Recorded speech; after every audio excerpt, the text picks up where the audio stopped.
This Side of Paradise, by F. Scott Fitzgerald. Book 2, The Education of a Personage. Chapter 1, The Debutante. The time is February. The place is a large, dainty bedroom in the Connage House on 68th Street, New York. A girl's room. Pink walls and curtains, and a pink bedspread on a cream-colored bed. Pink and cream are the motifs of the room, but the only article of furniture in full view is a luxurious dressing-table with a glass top and a three-sided mirror. On the walls there is an expensive print of Cherry Ripe, a few polite dogs by Landseer, and the King of the Black Isles by Maxfield Parrish.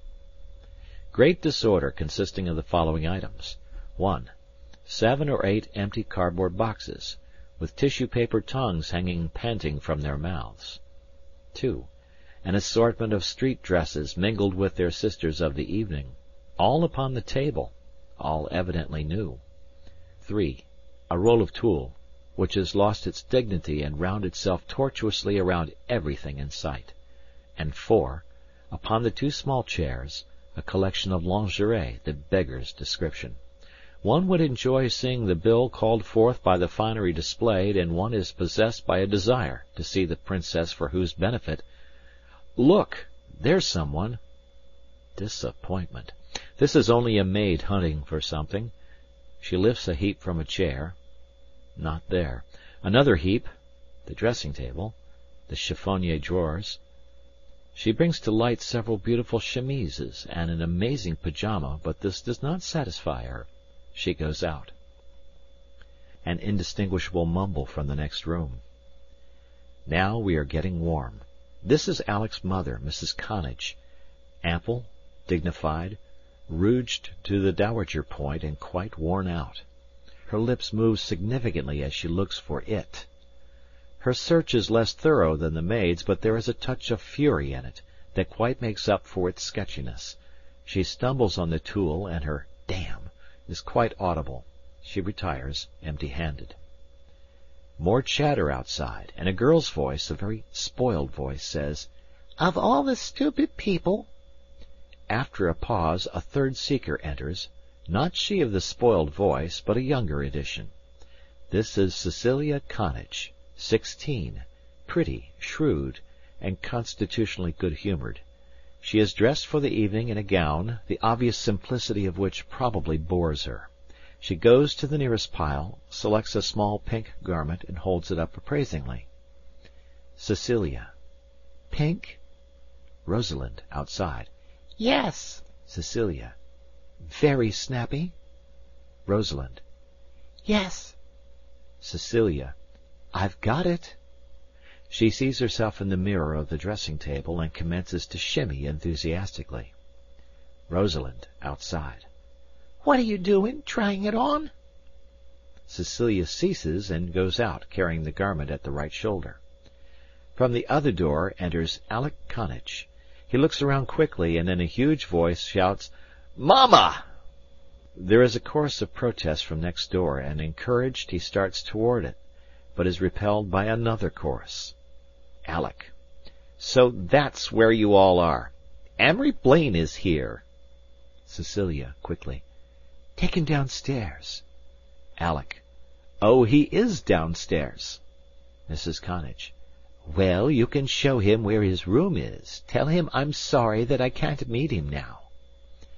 Alec. He's heard a lot about you all. I wish you'd hurry. Father's telling him all about the war, and he's restless. He's sort of temperamental. This last suffices to draw Cecilia into the room.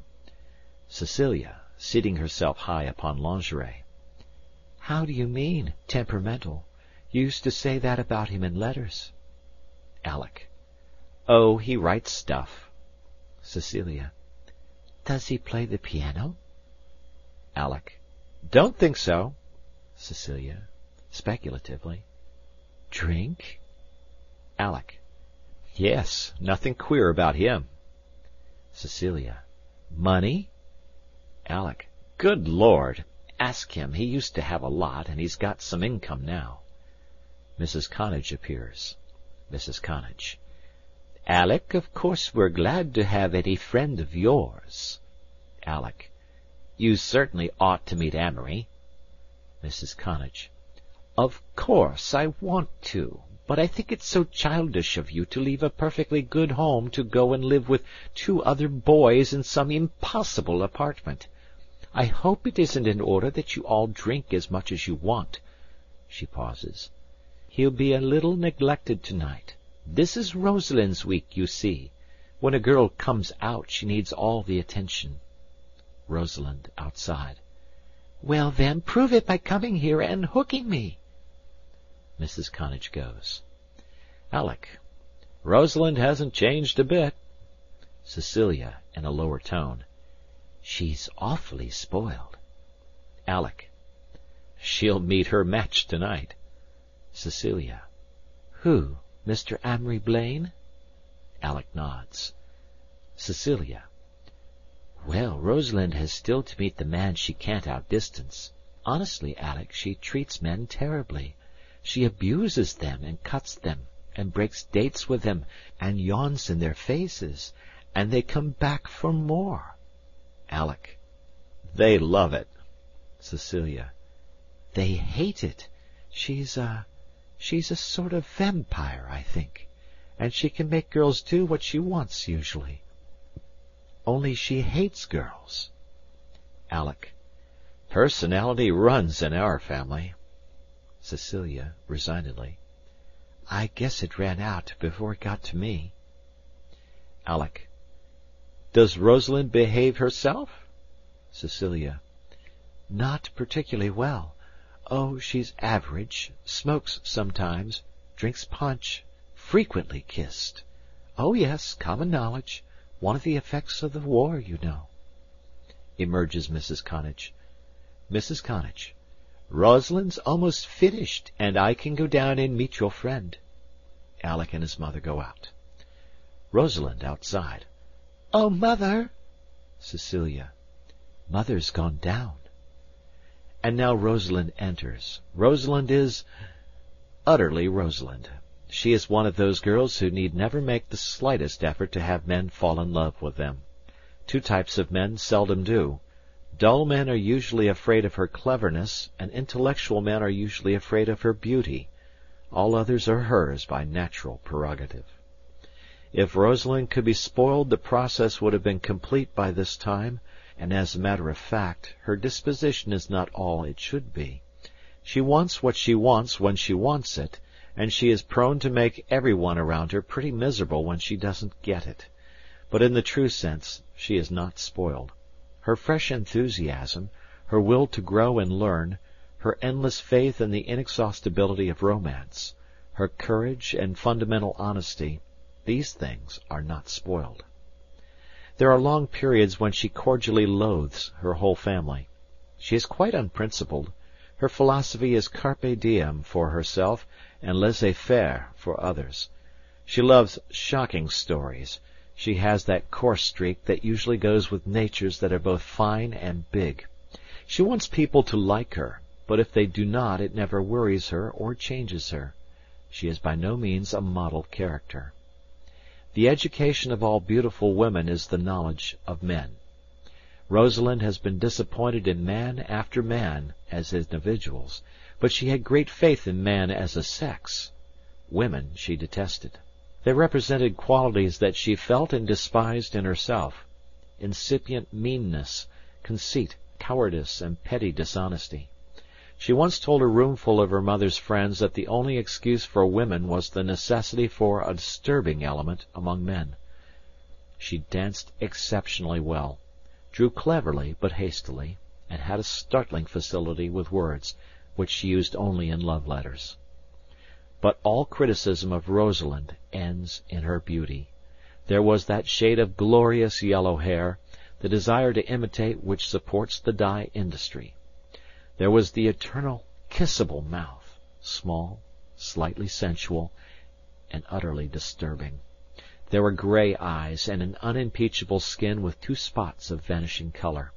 She was slender and athletic, without underdevelopment, and it was a delight to watch her move about a room, walk along a street, swing a golf club, or turn a cartwheel.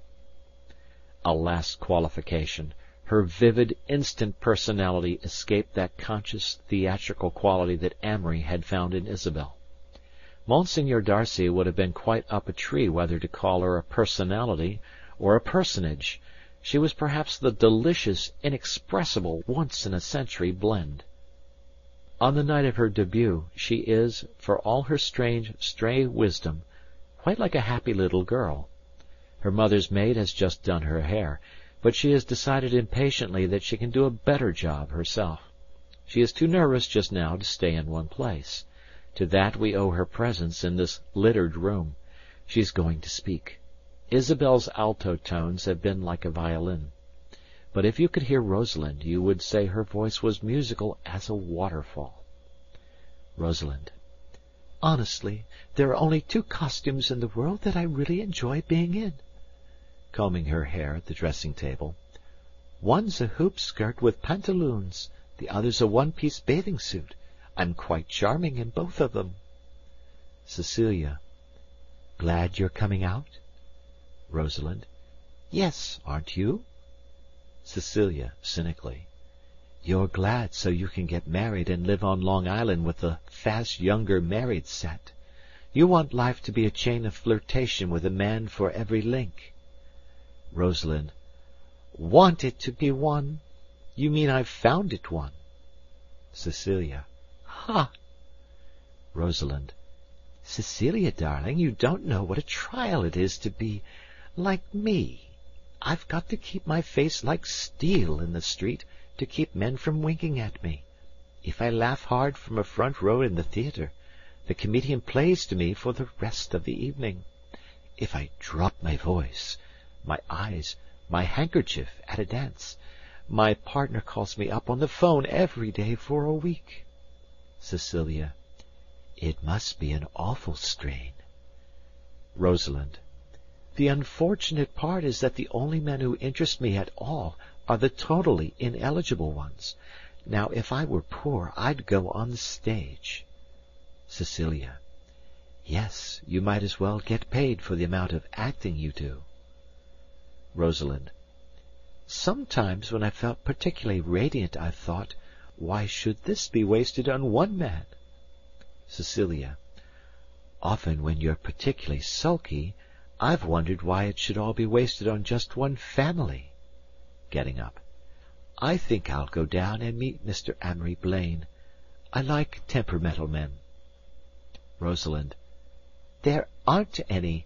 Men don't know how to be really angry or really happy, and the ones that do go to pieces. Cecilia. Well, I'm glad I don't have all your worries. I'm engaged. Rosalind, with a scornful smile. Engaged? Why, you little lunatic!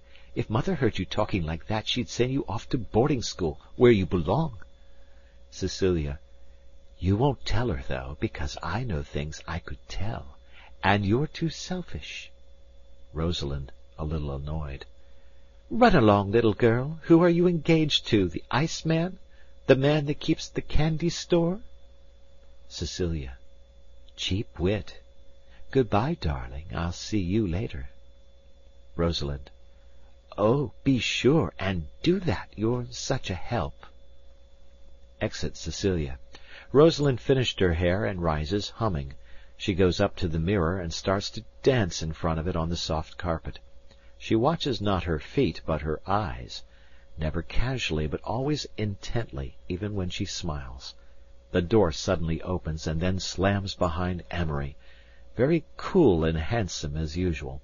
He melts into instant confusion. He. Oh, I'm sorry. I thought... She, smiling radiantly. Oh, you're Amory Blaine, aren't you? He, regarding her closely. And you're Rosalind. She. I'm going to call you Amory. Oh, come in. It's all right. Mother'll be right in. Under her breath. Unfortunately. He, gazing around. This is sort of a new wrinkle for me. She. This is no man's land. He. This is where you... Pause. She. Yes, all those things. She crosses to the bureau. See, here's my rouge, eye pencils. He. I didn't know you were that way. She. What did you expect? He.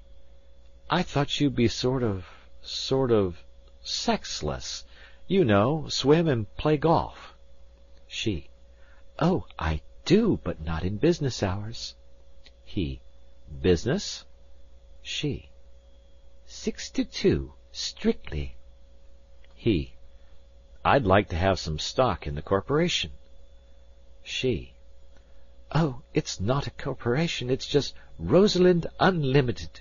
51 shares, name, goodwill, and everything goes at $25,000 a year. He, disapprovingly. Sort of a chilly proposition. She. Well, Amory, you don't mind, do you? When I meet a man that doesn't bore me to death after 2 weeks, perhaps it'll be different. He. Odd, you have the same point of view on men that I have on women. She.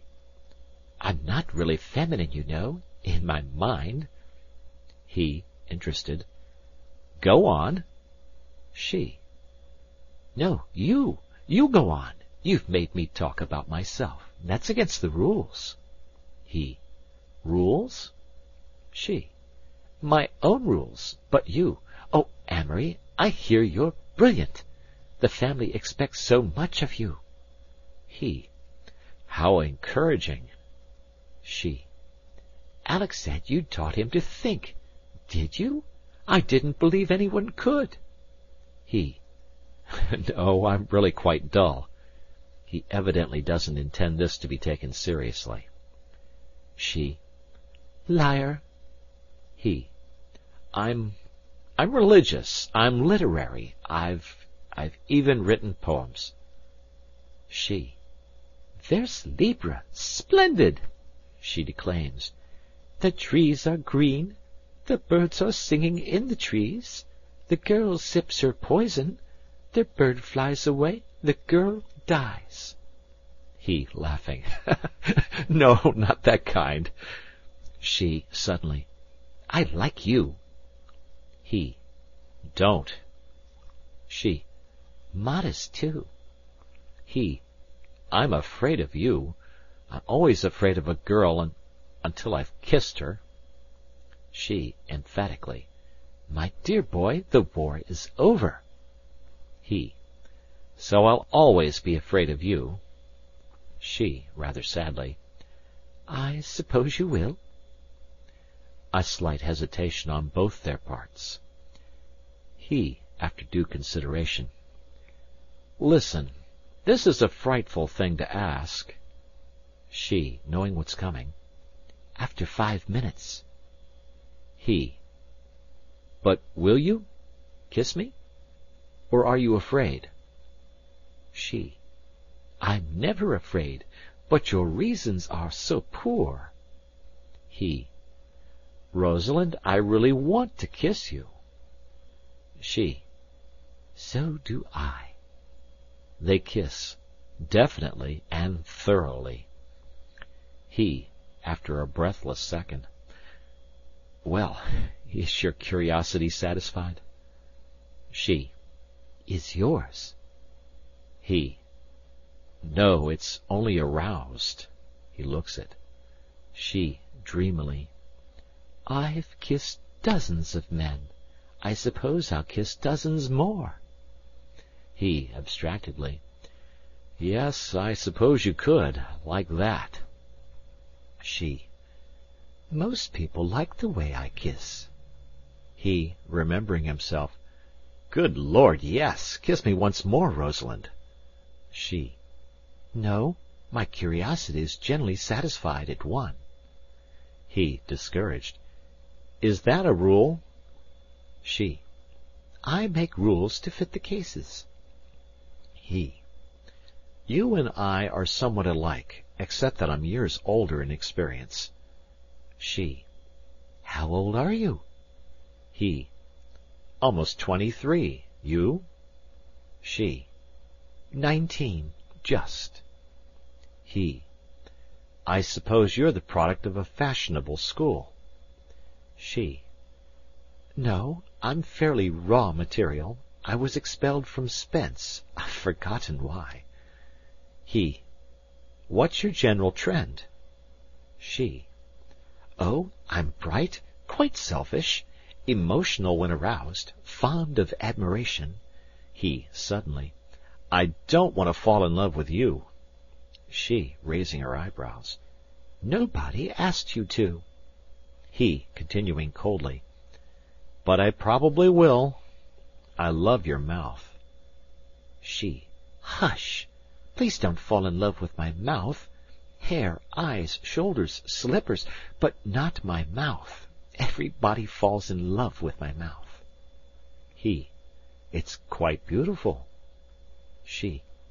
It's too small. He. No, it isn't. Let's see. He kisses her again with the same thoroughness.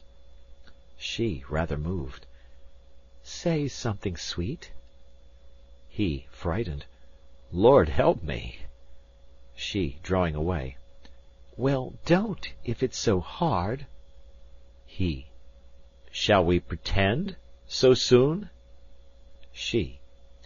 We haven't the same standards of time as other people. He. Already it's other people. She. Let's pretend. He. No, I can't. It's sentiment. She. You're not sentimental. He. No, I'm romantic. A sentimental person thinks things will last. A romantic person hopes against hope that they won't. Sentiment is emotional. She. And you're not? With her eyes half closed. You probably flatter yourself that that's a superior attitude. He. Well, Rosalind, don't argue. Kiss me again. She, quite chilly now. No, I have no desire to kiss you. He, openly taken aback. You wanted to kiss me a minute ago. She. This is now. He. I'd better go. She. I suppose so. He goes toward the door. She. Oh! He turns. She, laughing. Score. Home team, 100. Opponents, 0. He starts back. She, quickly. Rain, no game. He goes out. She goes quietly to the chiffonier, takes out a cigarette case and hides it in the side drawer of a desk. Her mother enters, notebook in hand. Mrs. Connage. Good. I've been wanting to speak to you alone before we go downstairs. Rosalind. Heavens, you frighten me. Mrs. Connage. Rosalind, you've been a very expensive proposition. Rosalind, resignedly. Yes. Mrs. Connage. And you know your father hasn't what he once had. Rosalind, making a wry face. Oh, please don't talk about money. Mrs. Connage. You can't do anything without it. This is our last year in this house, and unless things change, Cecilia won't have the advantages you've had. Rosalind, impatiently. Well, what is it? Mrs. Connage. So I ask you to please mind me and several things I've put down in my notebook. The first one is, don't disappear with young men. There may be a time when it's valuable, but at present I want you on the dance floor where I can find you. There are certain men I want to have you meet, and I don't like finding you in some corner of the conservatory exchanging silliness with anyone, or listening to it. Rosalind, sarcastically. Yes, listening to it is better. Mrs. Connage. And don't waste a lot of time with the college set. Little boys 19 and 20 years old. I don't mind a prom or a football game, but staying away from advantageous parties to eat in little cafes downtown with Tom, Dick, and Harry. Rosalind, offering her code, which is in its way quite as high as her mother's. Mother, it's done. You can't run everything now the way you did in the early 90s. Mrs. Connage, paying no attention. There are several bachelor friends of your father's that I want you to meet tonight. Youngish men. Rosalind, nodding wisely. About 45? Mrs. Connage, sharply. Why not? Rosalind. Oh, quite all right. They know life and are so adorably tired-looking. Shakes her head. But they will dance. Mrs. Connage. I haven't met Mr. Blaine, but I don't think you'll care for him. He doesn't sound like a money-maker. Rosalind. Mother, I never think about money. Mrs. Connage. You never keep it long enough to think about it. Rosalind sighs. Yes, I suppose some day I'll marry a ton of it, out of sheer boredom. Mrs. Connage, referring to notebook. I had a wire from Hartford. Dawson Ryder is coming up. Now there's a young man I like, and he's floating in money.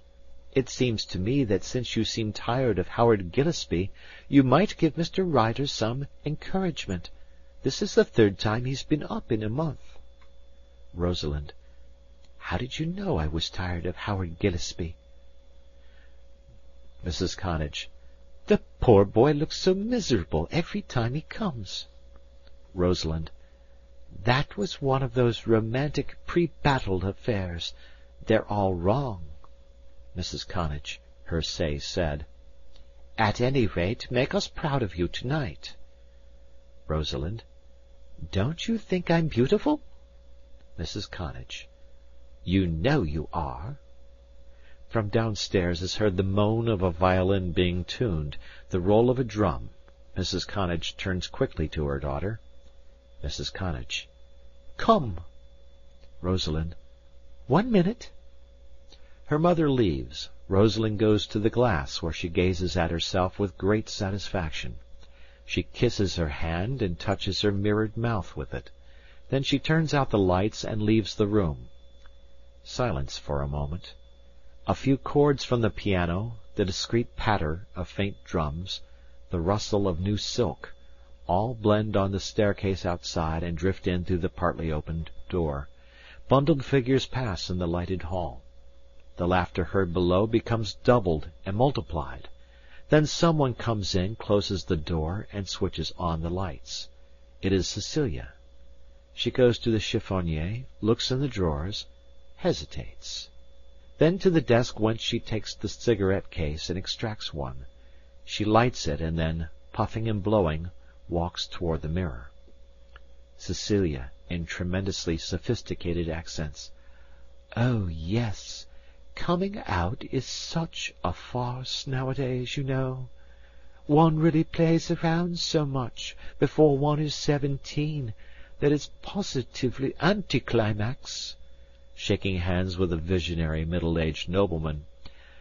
Yes, your grace, I believe I've heard my sister speak of you. Have a puff. They're very good. They're Coronas. You don't smoke? What a pity. The king doesn't allow it, I suppose. Yes, I'll dance. So she dances around the room to a tune from downstairs, her arms outstretched to an imaginary partner, the cigarette waving in her hand. Several hours later. The corner of a den downstairs, filled by a very comfortable leather lounge. A small light is on each side above, and in the middle, over the couch, hangs a painting of a very old, very dignified gentleman, period 1860. Outside the music is heard in a foxtrot. Rosalind is seated on the lounge, and on her left is Howard Gillespie, a vapid youth of about 24. He is obviously very unhappy, and she is quite bored. Gillespie, feebly. What do you mean I've changed? I feel the same toward you. Rosalind. But you don't look the same to me. Gillespie. 3 weeks ago you used to say that you liked me because I was so blasé, so indifferent. I still am. Rosalind. But not about me. I used to like you because you had brown eyes and thin legs. Gillespie, helplessly. They're still thin and brown. You're a vampire, that's all. Rosalind. The only thing I know about vamping is what's on the piano score. What confuses men is that I'm perfectly natural. I used to think you were never jealous. Now you follow me with your eyes wherever I go. Gillespie. I love you. Rosalind, coldly. I know it. Gillespie. And you haven't kissed me for 2 weeks. I had an idea that after a girl was kissed she was won. Rosalind. Those days are over. I have to be won all over again every time you see me. Gillespie. Are you serious? Rosalind. About as usual. There used to be 2 kinds of kisses. First, when girls were kissed and deserted. Second, when they were engaged. Now there's a 3rd kind, where the man is kissed and deserted. If Mr. Jones of the 90s bragged he'd kissed a girl, everyone knew he was through with her. If Mr. Jones of 1919 brags the same, everyone knows it's because he can't kiss her any more. Given a decent start, any girl can beat a man nowadays. Gillespie. Then why do you play with men? Rosalind, leaning forward confidentially. For that first moment, when he's interested. There is a moment, just before the first kiss, a whispered word, something that makes it worth while. Gillespie. And then? Rosalind. Then after that you make him talk about himself. Pretty soon he thinks of nothing but being alone with you.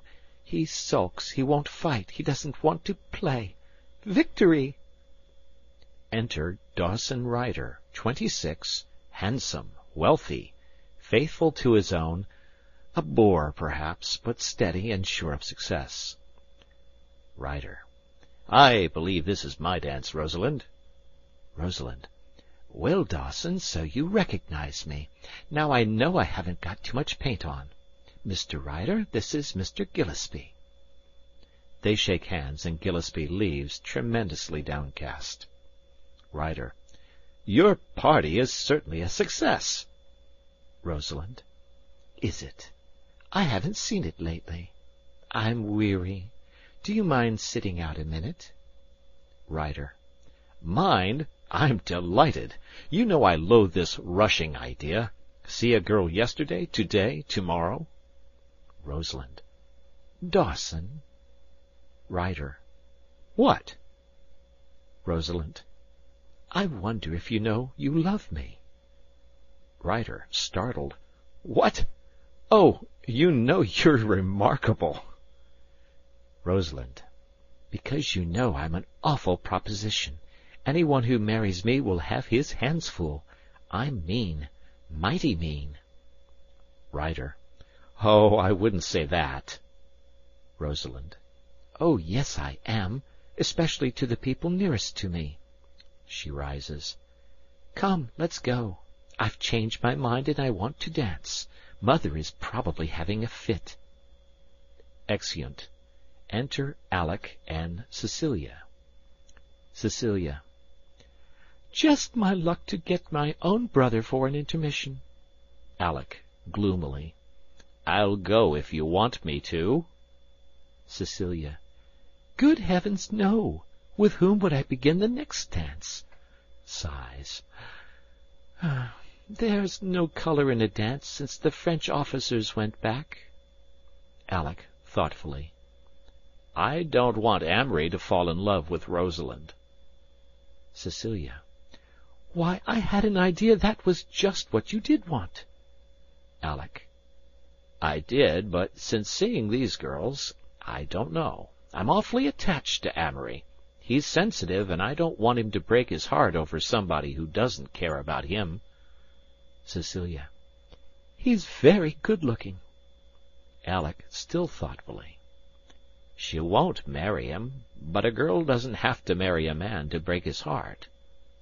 Cecilia. What does it? I wish I knew the secret. Alec. Why, you cold-blooded little kitty. It's lucky for some that the Lord gave you a pug nose. Enter Mrs. Connage. Mrs. Connage. Where on earth is Rosalind? Alec, brilliantly. Of course you've come to the best people to find out. She'd naturally be with us. Mrs. Connage. Her father has marshalled 8 bachelor millionaires to meet her. Alec. You might form a squad and march through the halls. Mrs. Connage. I'm perfectly serious. For all I know, she may be at the Coconut Grove with some football player on the night of her debut. You look left and I'll... Alec, flippantly. Hadn't you better send the butler through the cellar? Mrs. Connage, perfectly serious. Oh, you don't think she'd be there? Cecilia. He's only joking, Mother. Alec. Mother had a picture of her tapping a keg of beer with some high hurdler. Mrs. Connage. Let's look right away. They go out. Rosalind comes in with Gillespie. Gillespie. Rosalind, once more I ask you, don't you care a blessed thing about me? Amory walks in briskly. Amory. My dance. Rosalind. Mr. Gillespie, this is Mr. Blaine. Gillespie. I've met Mr. Blaine. From Lake Geneva, aren't you? Amory. Yes. Gillespie, desperately.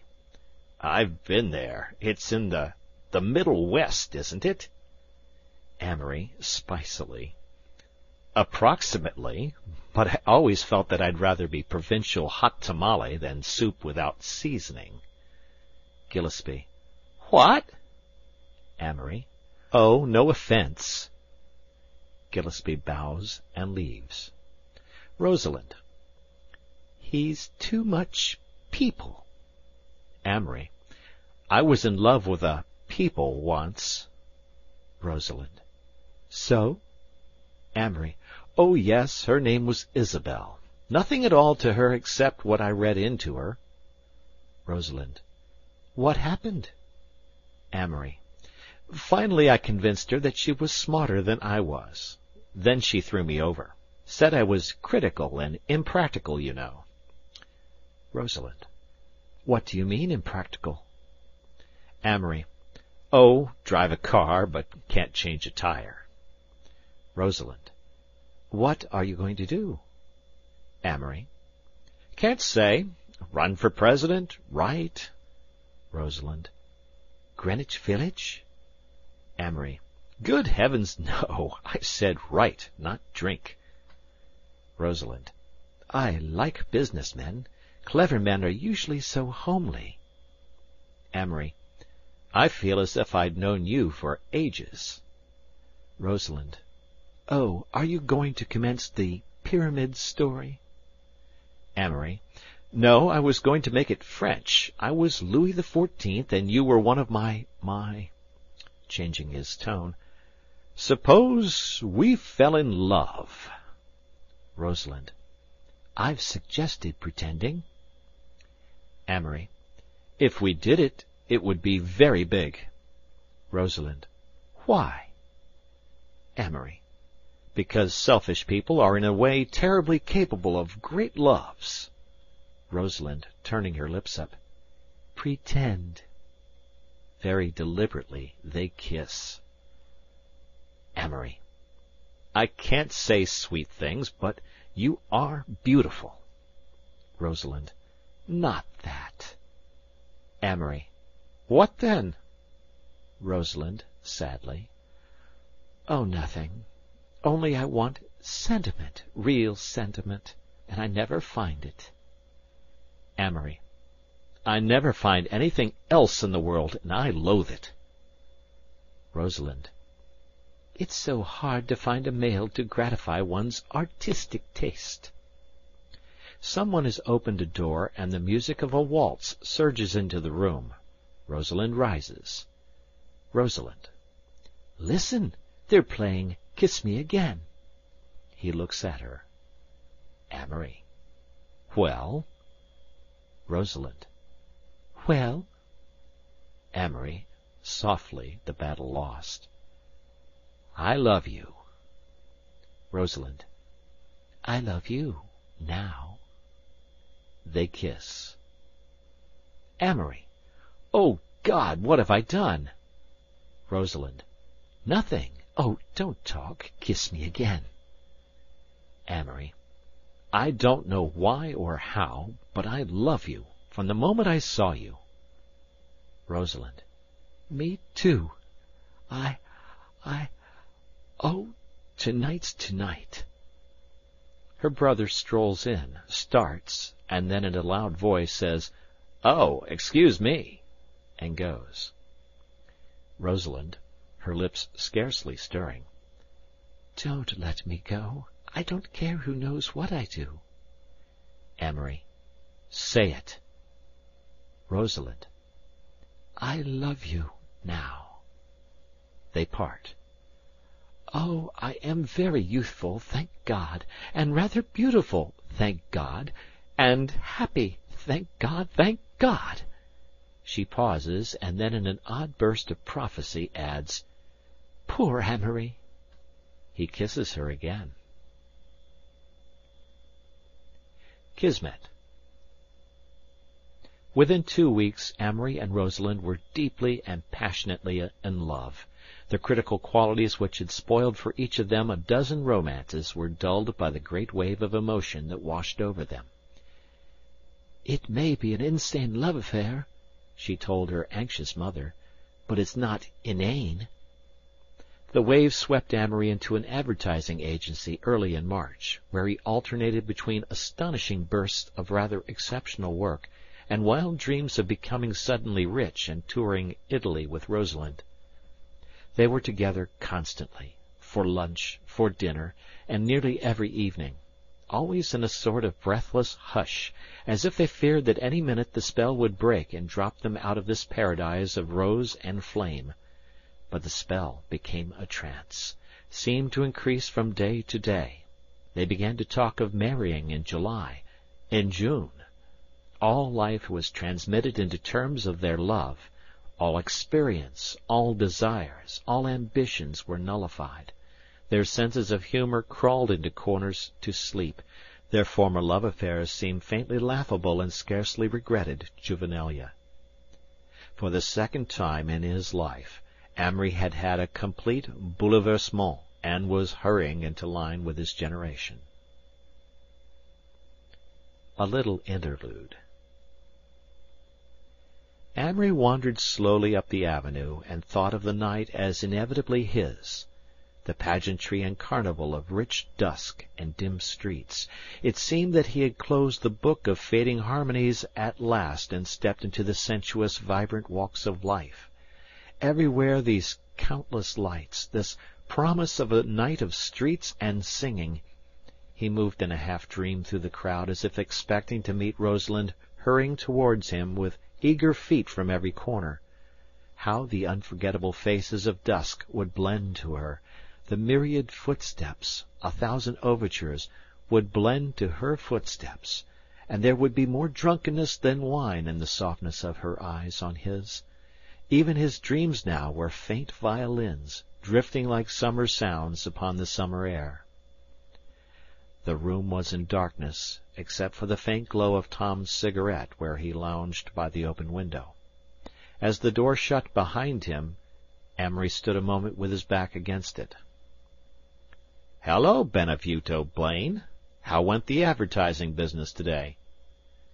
Amory sprawled on a couch. "I loathed it as usual." The momentary vision of the bustling agency was displaced quickly by another picture. "My God, she's wonderful." Tom sighed. "I can't tell you," repeated Amory, "just how wonderful she is. I don't want you to know. I don't want anyone to know." Another sigh came from the window, quite a resigned sigh. "She's life and hope and happiness, my whole world now." He felt the quiver of a tear on his eyelid. "Oh, golly, Tom. Bittersweet. Sit like we do, she whispered. He sat in the big chair and held out his arms so that she could nestle inside them. I knew you'd come tonight, she said softly, like summer, just when I needed you most, darling. Darling. His lips moved lazily over her face. You taste so good, he sighed. How do you mean, lover? Oh, just sweet, just sweet. He held her closer. Amory, she whispered, when you're ready for me, I'll marry you. We won't have much at first. Don't, she cried. It hurts when you reproach yourself for what you can't give me. I've got your precious self, and that's enough for me. Tell me. You know, don't you? Oh, you know. Yes, but I want to hear you say it. I love you, Amory, with all my heart. Always, will you? All my life. Oh, Amory. What? I want to belong to you. I want your people to be my people. I want to have your babies. But I haven't any people. Don't laugh at me, Amory. Just kiss me. I'll do what you want, he said. No, I'll do what you want. We're you, not me. Oh, you're so much a part, so much all of me. He closed his eyes. I'm so happy that I'm frightened. Wouldn't it be awful if this was the high point? She looked at him dreamily. Beauty and love pass, I know. Oh, there's sadness, too.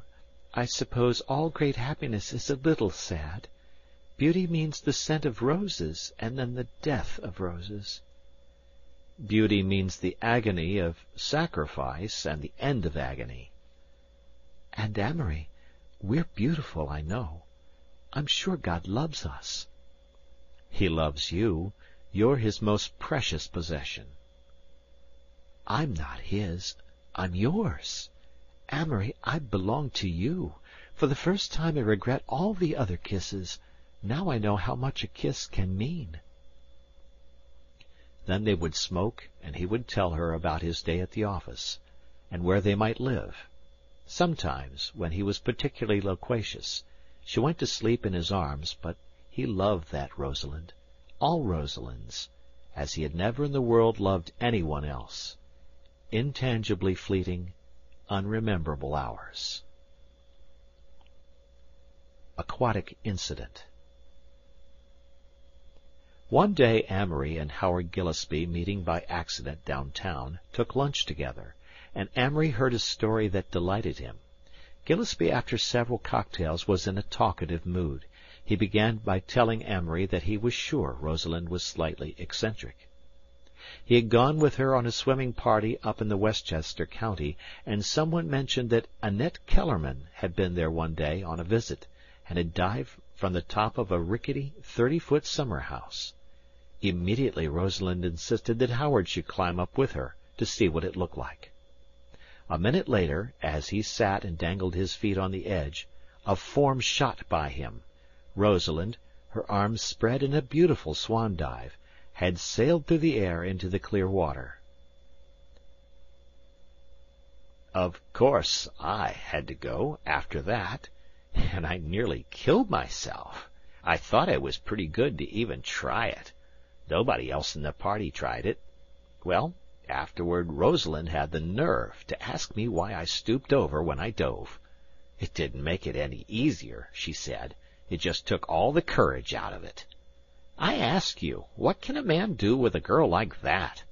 Unnecessary, I call it. Gillespie failed to understand why Amory was smiling delightedly all through lunch.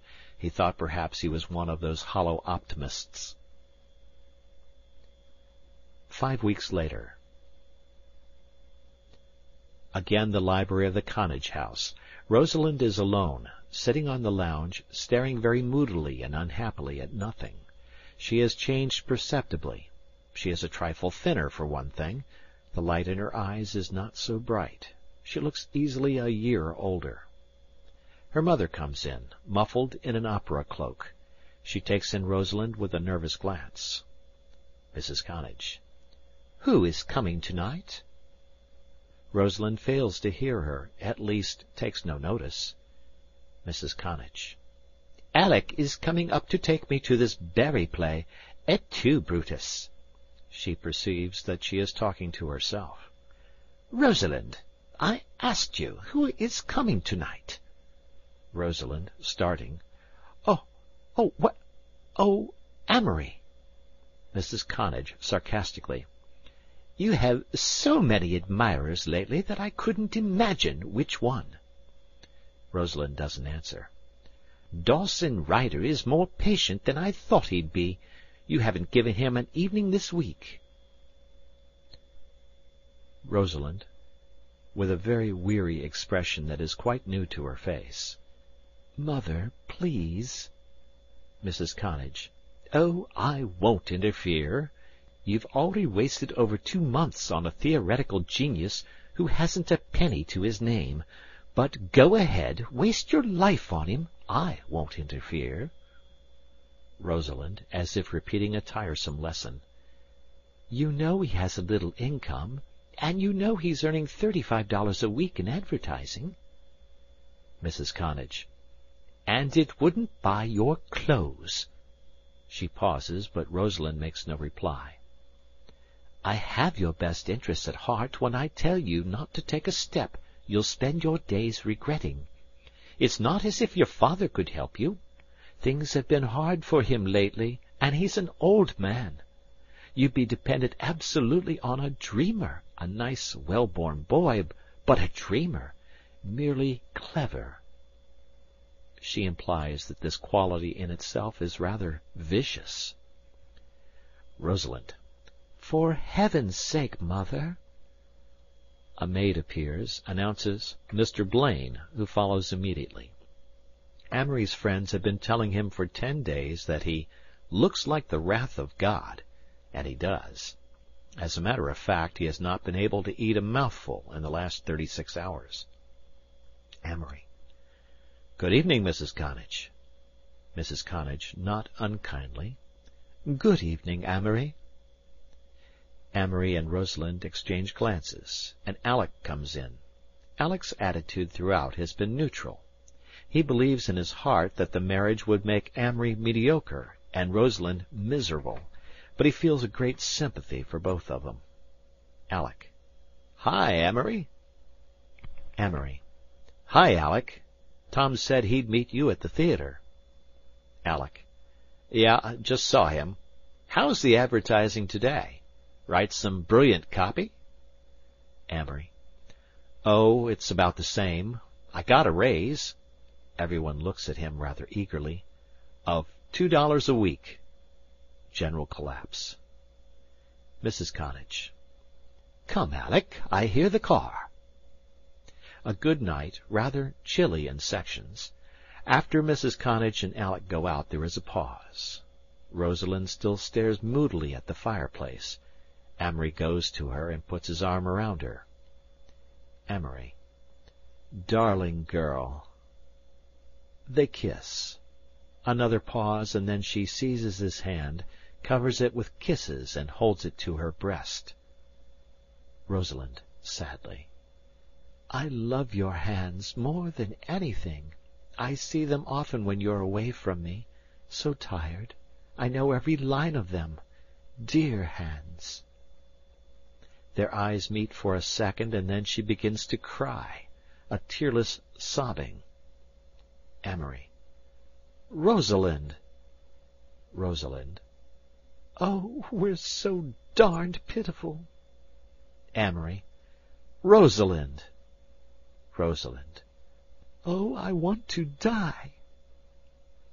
Amory. Rosalind, another night of this, and I'll go to pieces. You've been this way 4 days now. You've got to be more encouraging, or I can't work or eat or sleep." He looks around helplessly, as if searching for new words to clothe an old, shop-worn phrase. "We'll have to make a start. I like having to make a start together." His forced hopefulness fades as he sees her unresponsive. "What's the matter?" He gets up suddenly and starts to pace the floor. "It's Dawson Ryder, that's what it is. He's been working on your nerves. You've been with him every afternoon for a week. People come and tell me they've seen you together, and I have to smile and nod and pretend it hasn't the slightest significance for me. And you won't tell me anything as it develops." Rosalind. "Amory, if you don't sit down, I'll scream." Amory, sitting down suddenly beside her. "Oh, Lord." Rosalind, taking his hand gently. "You know I love you, don't you?" Amory. "Yes." Rosalind. "You know I'll always love you." Amory. "Don't talk that way. You frighten me. It sounds as if we weren't going to have each other." She cries a little, and rising from the couch goes to the armchair. "I've felt all afternoon that things were worse. I nearly went wild down at the office. Couldn't write a line. Tell me everything." Rosalind. "There's nothing to tell, I say. I'm just nervous." Amory. "Rosalind, you're playing with the idea of marrying Dawson Ryder." Rosalind, after a pause. "He's been asking me to all day." Amory. "Well, he's got his nerve." Rosalind, after another pause. "I like him." Amory. "Don't say that. It hurts me."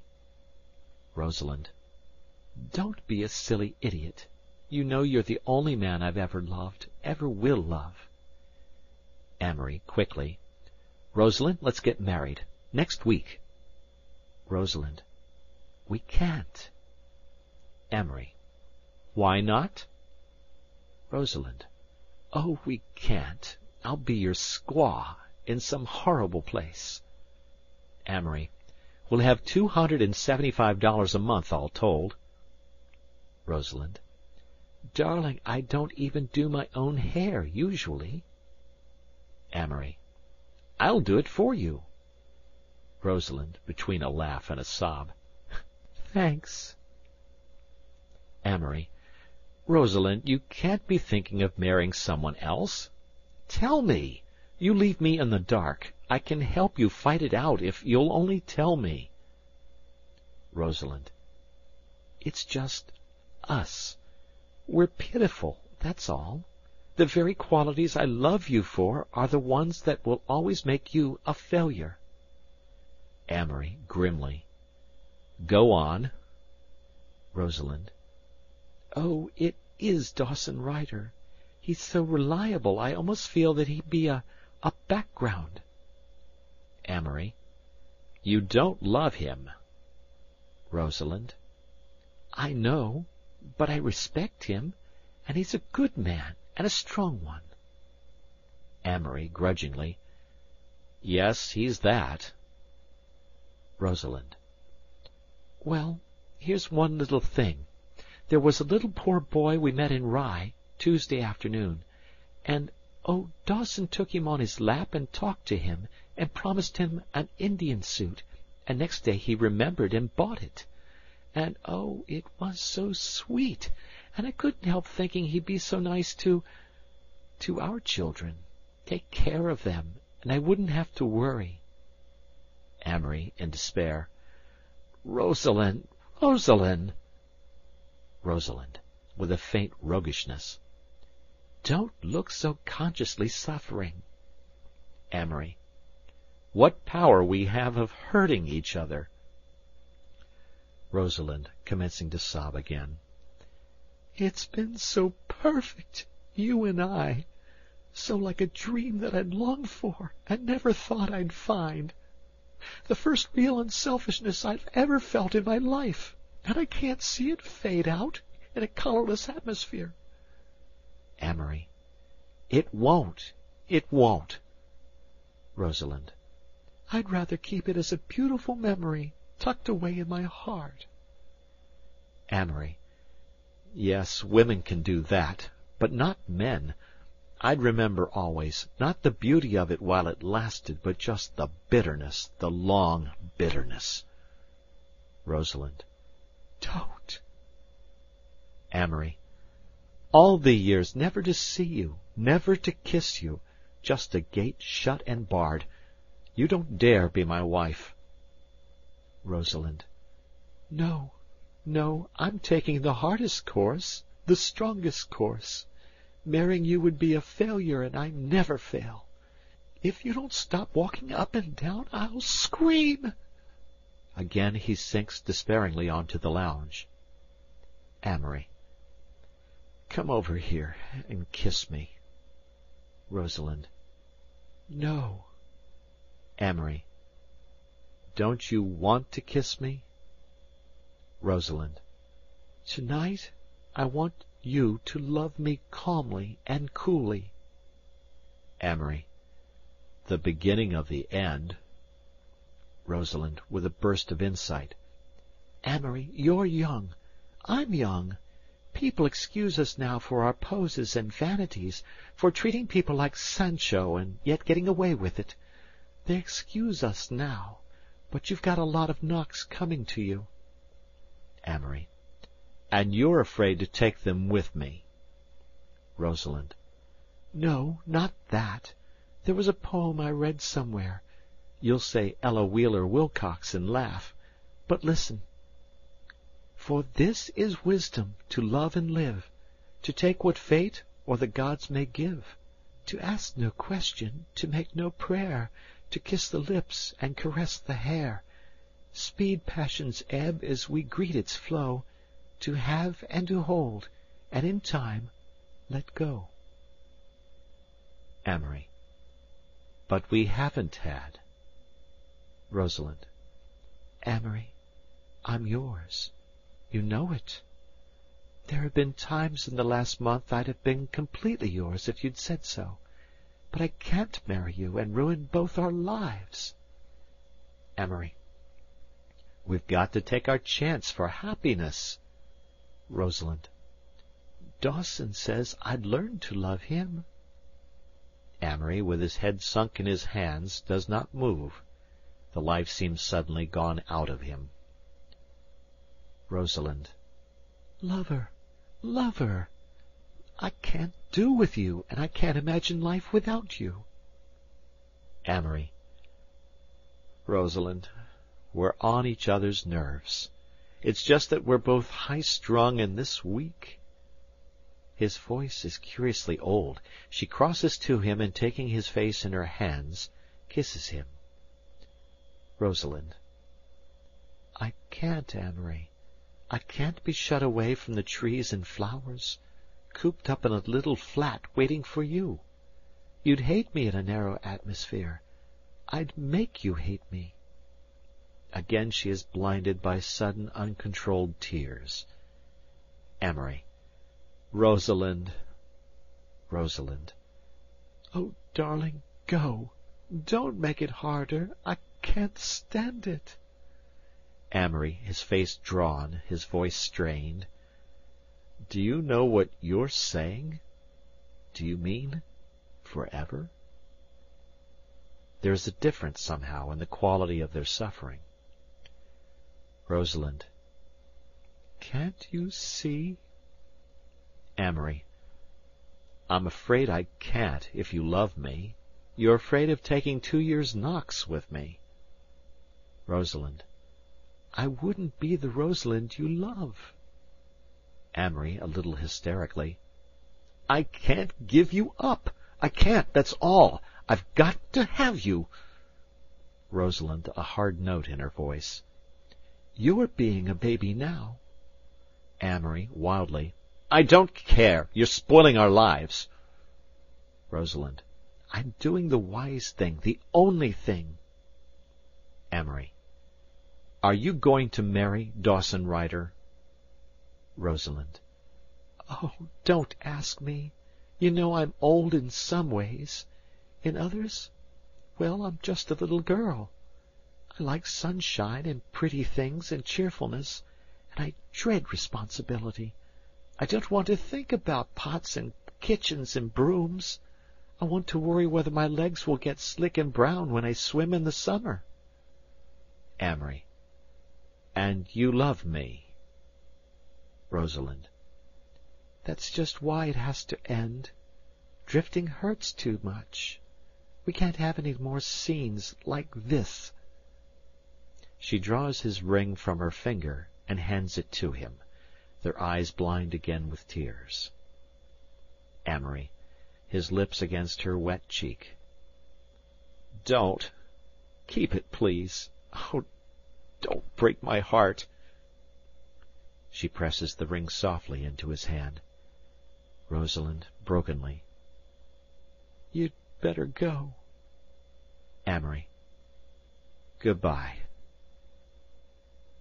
She looks at him once more with infinite longing, infinite sadness. Rosalind. Don't ever forget me, Amory. Amory. Goodbye. He goes to the door, fumbles for the knob, finds it. She sees him throw back his head, and he is gone. Gone. She half starts from the lounge and then sinks forward on her face into the pillows. Rosalind. Oh, God, I want to die. After a moment she rises and with her eyes closed feels her way to the door. Then she turns and looks once more at the room. Here they had sat and dreamed. That tray she had so often filled with matches for him. That shade that they had discreetly lowered one long Sunday afternoon. Misty-eyed, she stands and remembers. She speaks aloud. Oh, Amory, what have I done to you? And deep under the aching sadness that will pass in time, Rosalind feels that she has lost something. She knows not what. She knows not why. End of chapter.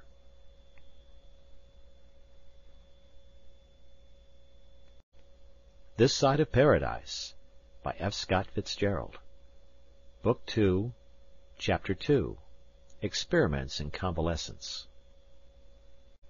The Knickerbocker Bar, beamed upon by Maxfield Parrish's jovial, colorful Old King Cole, was well crowded. Amory stopped in the entrance and looked at his wrist-watch. He wanted particularly to know the time, for something in his mind that catalogued and classified liked to chip things off cleanly. Later it would satisfy him in a vague way to be able to think, that thing ended at exactly 20 minutes after 8 on Thursday, June 10, 1919. This was allowing for the walk from her house, a walk concerning which he had afterward not the faintest recollection. He was in rather grotesque condition. 2 days of worry and nervousness, of sleepless nights, of untouched meals, culminating in the emotional crisis and Rosalind's abrupt decision, the strain of it had drugged the foreground of his mind into a merciful coma. As he fumbled clumsily with the olives at the free lunch table, a man approached and spoke to him, and the olives dropped from his nervous hands. "Well, Amory?" It was someone he had known at Princeton. He had no idea of the name. "Hello, old boy," he heard himself saying. "Name's Jim Wilson. You've forgotten." "Sure, you bet, Jim. I remember." "Going to reunion?" "You know." Simultaneously he realized that he was not going to reunion. "Get overseas?" Amory nodded, his eyes staring oddly. Stepping back to let someone pass, he knocked the dish of olives to a crash on the floor. "Too bad," he muttered. "Have a drink?" Wilson, ponderously diplomatic, reached over and slapped him on the back. "You've had plenty, old boy." Amory eyed him dumbly until Wilson grew embarrassed under the scrutiny. "Plenty, hell," said Amory finally. "I haven't had a drink today." Wilson looked incredulous. "Have a drink or not?" cried Amory rudely. Together they sought the bar. "Rye high." "I'll just take a Bronx." Wilson had another. Amory had several more. They decided to sit down. At 10 o'clock Wilson was displaced by Carling, class of '15. Amory, his head spinning gorgeously, layer upon layer of soft satisfaction setting over the bruised spots of his spirit, was discoursing volubly on the war. "It's a mental waste," he insisted with owl-like wisdom. 2 years my life spent in intellectual vacuity. Lost the idealism. Got be physical animal." He shook his fist expressively at Old King Cole. "Got be Prussian 'bout everything. Women specially. Used to be straight about women college. Now don't give a damn." He expressed his lack of principle by sweeping a seltzer bottle with a broad gesture to noisy extinction on the floor, but this did not interrupt his speech. "Seek pleasure where find it for tomorrow die. That's philosophy for me now on." Carling yawned, but Amory, waxing brilliant, continued. "Just wonder about things. People satisfied compromise, 50-50 attitude on life. Now don't wonder. He became so emphatic in impressing on Carling the fact that he didn't wonder that he lost the thread of his discourse, and concluded by announcing to the bar at large that he was a physical animal. "What are you celebrating, Amory?" Amory leaned forward confidentially.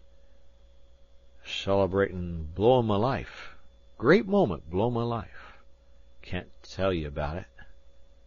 He heard Carling addressing a remark to the bartender. "Give him a bromo seltzer." Amory shook his head indignantly. "None of that stuff." "But listen, Amory, you're making yourself sick. You're white as a ghost." Amory considered the question. He tried to look at himself in the mirror, but even by squinting up one eye could only see as far as the row of bottles behind the bar. "Like something solid. We go get some salad." He settled his coat with an attempt at nonchalance, but letting go of the bar was too much for him, and he slumped against a chair. "We'll go over to Shenley's," suggested Carling, offering an elbow. With this assistance Amory managed to get his legs in motion enough to propel him across 42nd Street. Shanley's was very dim. He was conscious that he was talking in a loud voice, very succinctly and convincingly, he thought, about a desire to crush people under his heel. He consumed 3 club sandwiches, devouring each as though it were no larger than a chocolate drop. Then Rosalind began popping into his mind again, and he found his lips forming her name over and over. Next he was sleepy, and he had a hazy, listless sense of people in dress suits, probably waiters, gathering around the table. He was in a room, and Carling was saying something about a knot in his shoelace. Never mind, he managed to articulate drowsily. "Sleep in 'em." Still alcoholic. He awoke laughing, and his eyes lazily roamed his surroundings, evidently a bedroom and bath in a good hotel. His head was whirring, and picture after picture was forming and blurring and melting before his eyes, but beyond the desire to laugh he had no entirely conscious reaction. He reached for the phone beside his bed. "Hello. What hotel is this?" "Knickerbocker." "All right. Send up 2 rye highballs." He lay for a moment and wondered idly whether they'd send up a bottle or just 2 of those little glass containers. Then, with an effort, he struggled out of bed and ambled into the bathroom. When he emerged, rubbing himself lazily with a towel, he found the bar-boy with the drinks, and he had a sudden desire to kid him. On reflection, he decided that this would be undignified, so he waved him away. As the new alcohol tumbled into his stomach and warmed him, the isolated pictures began slowly to form a cinema reel of the day before. Again he saw Rosalind curling weeping among the pillows. Again he felt her tears against his cheek. Her words began ringing in his ears. "Don't ever forget me, Amory. Don't ever forget me." "Hell!" he faltered aloud, and then he choked and collapsed on the bed in a shaken spasm of grief. After a minute he opened his eyes and regarded the ceiling. "Damned fool!" he exclaimed in disgust, and with a voluminous sigh rose and approached the bottle. After another glass he gave way loosely to the luxury of tears. Purposely he called up into his mind little incidents of the vanished spring, phrased to himself emotions that would make him react even more strongly to sorrow. "We were so happy," he intoned dramatically. "So very happy." Then he gave way again, and knelt beside the bed, his head half buried in the pillow. "My own girl, my own... oh..." He clenched his teeth so that the tears streamed in a flood from his eyes. "Oh, my baby girl, all I had, all I wanted. Oh, my girl, come back, come back. I need you, need you. We're so pitiful. Just misery we brought each other. She'll be shut away from me. I can't see her. I can't be her friend. It's got to be that way. It's got to be." And then again, "We've been so happy, so very happy." He rose to his feet and threw himself on the bed in an ecstasy of sentiment, and then lay exhausted while he realized slowly that he had been very drunk the night before, and that his head was spinning again wildly. He laughed, rose, and crossed again to Lethe. At noon he ran into a crowd in the Biltmore bar, and the riot began again. He had a vague recollection afterward of discussing French poetry with a British officer, who was introduced to him as Captain Corn of His Majesty's Foot, and he remembered attempting to recite Clair de Lune at luncheon. Then he slept in a big soft chair until almost 5 o'clock, when another crowd found and woke him. There followed an alcoholic dressing of several temperaments for the ordeal of dinner. They selected theatre tickets at Tyson's for a play that had a 4-drink program, a play with 2 monotonous voices, with turbid, gloomy scenes, and lighting effects that were hard to follow when his eyes behaved so amazingly. He imagined afterward it must have been the jest. Then the Coconut Grove, where Amory slept again on the little balcony outside.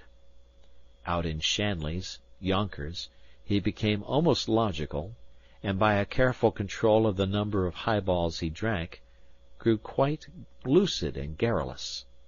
He found that the party consisted of 5 men, 2 of whom he knew slightly.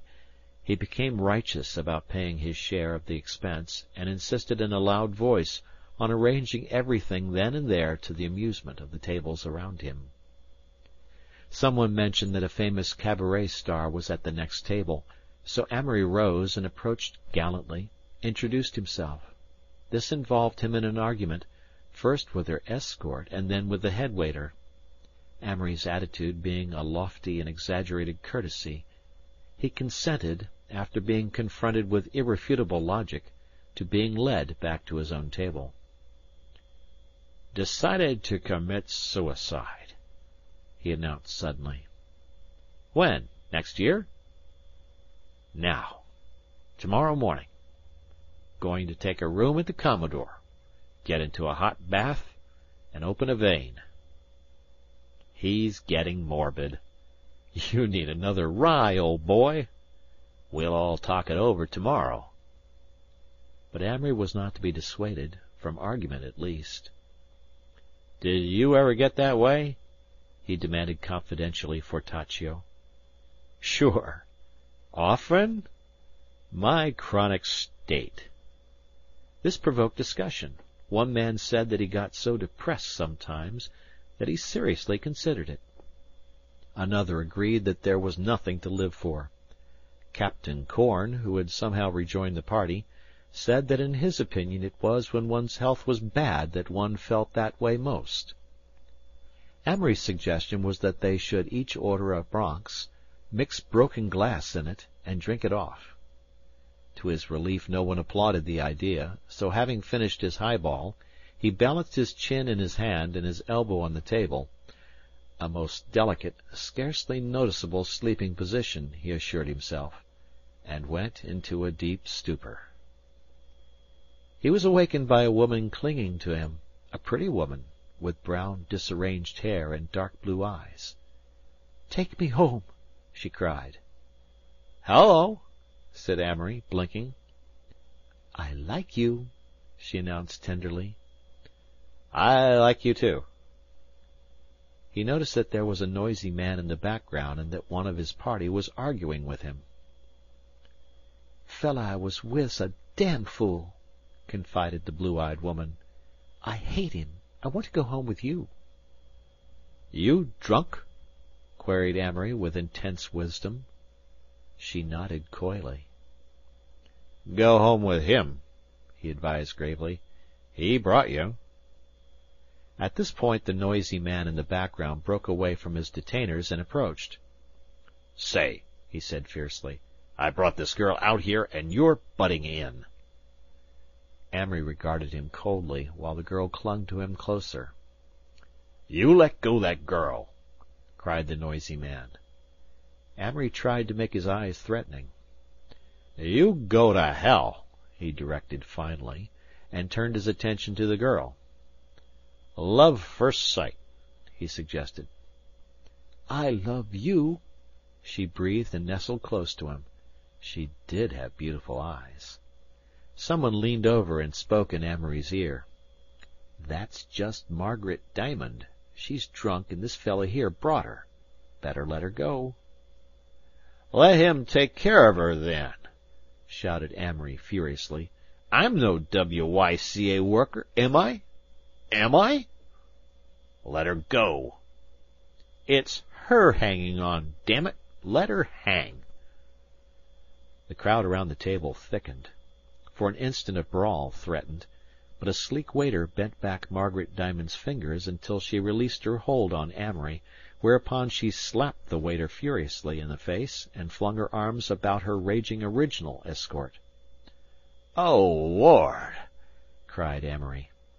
"Let's go." "Come on, the taxis are getting scarce." "Check, waiter." "Come on, Amory, your romance is over." Amory laughed. "You don't know how true you spoke. No idea. That's the whole trouble." Amory on the labor question. 2 mornings later he knocked at the president's door at Bascom and Barlow's advertising agency. "Come in." Amory entered unsteadily. "Morning, Mr. Barlow." Mr. Barlow brought his glasses to the inspection and set his mouth slightly ajar that he might better listen. "Well, Mr. Blaine, we haven't seen you for several days." "No," said Amory. "I'm quitting." Well, this is... I don't like it here." "I'm sorry. I thought our relations had been quite, pleasant. You seem to be a hard worker. A little inclined, perhaps, to write fancy copy." "I just got tired of it," interrupted Amory rudely. "It didn't matter a damn to me whether Harebell's flour was any better than anyone else's. In fact, I never ate any of it. So I got tired of telling people about it. Oh, I know I've been drinking." Mr. Barlow's face steeled by several ingots of expression. "You asked for a position." Amory waved him to silence. "And I think I was rottenly underpaid. $35 a week, less than a good carpenter." "You had just started. You'd never worked before," said Mr. Barlow coolly. but it took about $10,000 to educate me where I could write your darned stuff for you. Anyway, as far as length of service goes, you've got stenographers here you've paid $15 a week for 5 years. I'm not going to argue with you, sir, said Mr. Barlow, rising. Neither am I. I just wanted to tell you I'm quitting. They stood for a moment looking at each other impassively, and then Amory turned and left the office. A little lull. 4 days after that he returned at last to the apartment. Tom was engaged on a book review for the New Democracy, on the staff of which he was employed. They regarded each other for a moment in silence. Well? Well? Good Lord, Amory, where'd you get the black eye and the jaw? Amory laughed. That's a mere nothing. He peeled off his coat and bared his shoulders. Look here. Tom emitted a low whistle. What hit you? Amory laughed again. Oh, a lot of people. I got beaten up. Fact. He slowly replaced his shirt. It was bound to come sooner or later, and I wouldn't have missed it for anything. Who was it? Well, there were some waiters and a couple of sailors, and a few stray pedestrians, I guess. It's the strangest feeling. You ought to get beaten up just for the experience of it. You fall down after a while, and everybody sort of slashes in at you before you hit the ground. Then they kick you. Tom lighted a cigarette. I spent a day chasing you all over town, Amory, but you always kept a little ahead of me. I'd say you've been on some party. Amory tumbled into a chair and asked for a cigarette. You sober now? Asked Tom, quizzically. Pretty sober. Why? Well, Alec has left. His family had been after him to go home and live, so he... A spasm of pain shook Amory. Too bad. Yes, it is too bad. We'll have to get someone else if we're going to stay here. The rent's going up. Sure. Get anybody. I'll leave it to you, Tom. Amory walked into his bedroom. The first thing that met his glance was a photograph of Rosalind that he had intended to have framed, propped up against a mirror on his dresser. He looked at it unmoved. After the vivid mental pictures of her that were his portion at present, the portrait was curiously unreal. He went back into the study. Got a cardboard box? No, answered Tom, puzzled. Why should I have? Oh, yes, there may be one in Alec's room. Eventually Amory found what he was looking for, and, returning to his dresser, opened a drawer full of letters, notes, part of a chain, 2 little handkerchiefs, and some snapshots. As he transferred them carefully to the box, his mind wandered to some place in a book where the hero, after preserving for a year a cake of his lost love's soap, finally washed his hands with it. He laughed and began to hum "After You've Gone," ceased abruptly. The string broke twice, and then he managed to secure it, dropped the package into the bottom of his trunk, and having slammed the lid, returned to the study. Going out? Tom's voice held an undertone of anxiety. Uh-huh. Where? Couldn't say, old Keed. Let's have dinner together. Sorry, I told Sukey Brett I'd eat with him. Oh. Bye-bye. Amory crossed the street and had a highball, then he walked to Washington Square and found a top seat on a bus. He disembarked at 43rd Street and strolled to the Biltmore Bar. Hi, Amory. What do you have? Yo-ho, waiter. Temperature normal. The advent of Prohibition with the "thirsty first" put a sudden stop to the submerging of Amory's sorrows, and when he awoke one morning to find that the old bar-to-bar days were over, he had neither remorse for the past 3 weeks nor regret that their repetition was impossible. He had taken the most violent, if the weakest, method to shield himself from the stabs of memory, and while it was not a course he would have prescribed for others, he found in the end that it had done its business. He was over the first flush of pain. Don't misunderstand. Amory had loved Rosalind as he would never love another living person. She had taken the first flush of his youth and brought from his unplumbed depths tenderness that had surprised him, gentleness and unselfishness that he had never given to another creature. He had later love affairs, but of a different sort.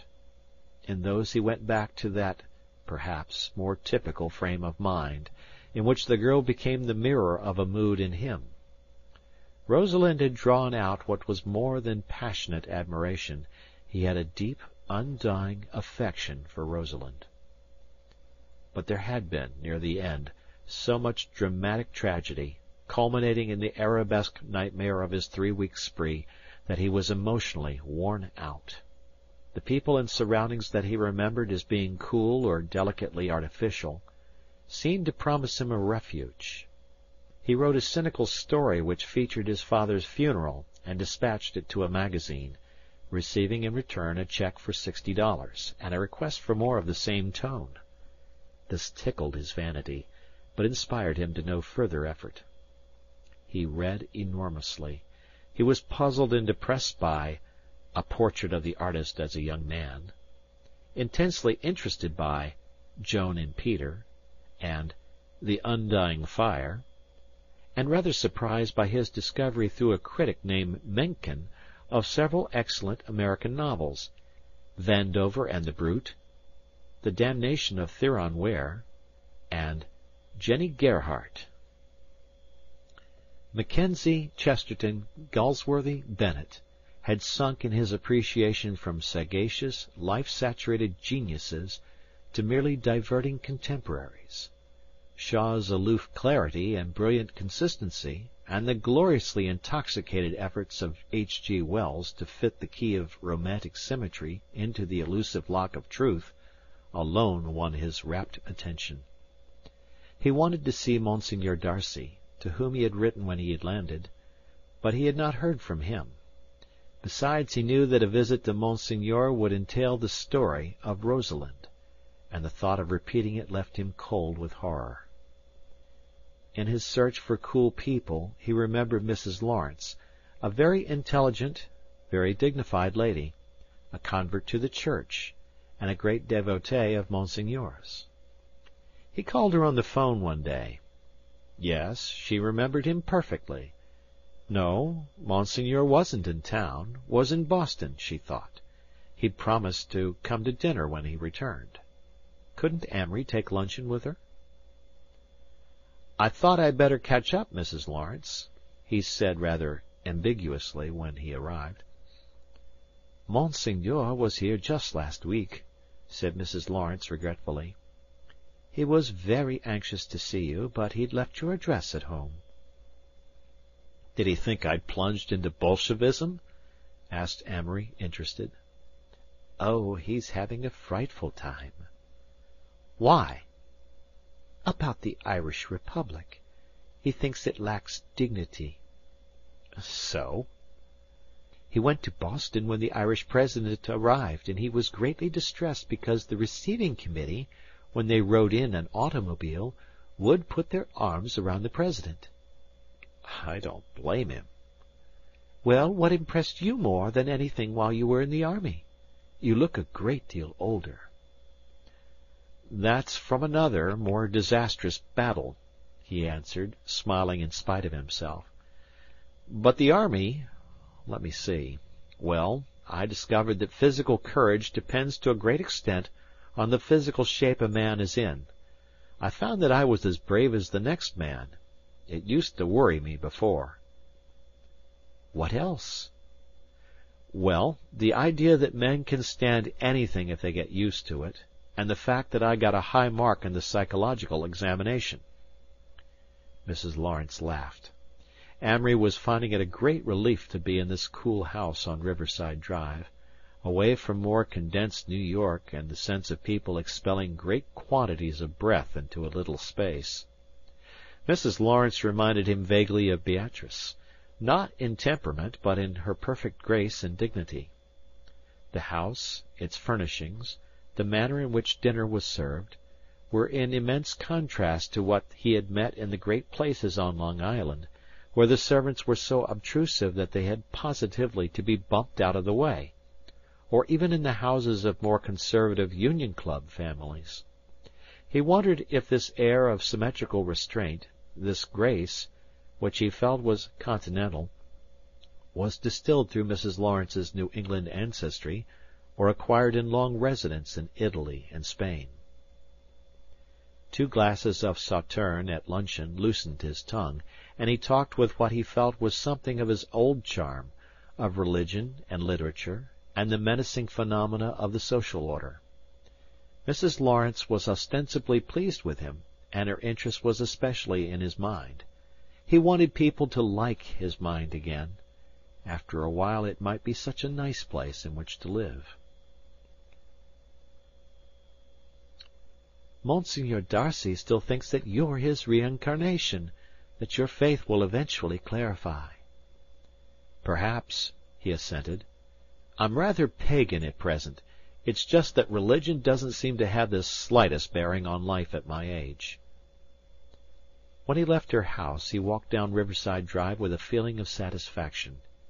It was amusing to discuss again such subjects as this young poet, Stephen Vincent Benet, or the Irish Republic. Between the rancid accusations of Edward Carson and Justice Cohalan, he had completely tired of the Irish question. Yet there had been a time when his own Celtic traits were pillars of his personal philosophy. There seemed suddenly to be much left in life, if only this revival of old interests did not mean that he was backing away from it again, backing away from life itself. Restlessness. I'm très old and très bored, Tom, said Amory one day, stretching himself at ease in the comfortable window-seat. He always felt most natural in a recumbent position. You used to be entertaining before you started to write, he continued. Now you save any idea that you think would do to print. Existence had settled back to an ambitionless normality. They had decided that with economy they could still afford the apartment, which Tom, with the domesticity of an elderly cat, had grown fond of. The old English hunting prints on the wall were Tom's, and the large tapestry by courtesy, a relic of decadent days in college, and the great profusion of orphaned candlesticks and the carved Louis XV chair in which no one could sit more than a minute without acute spinal disorders. Tom claimed that this was because one was sitting in the lap of Montespan's wrath. At any rate, it was Tom's furniture that decided them to stay. They went out very little, to an occasional play, or to dinner at the Ritz or the Princeton Club. With Prohibition, the great rendezvous had received their death wounds.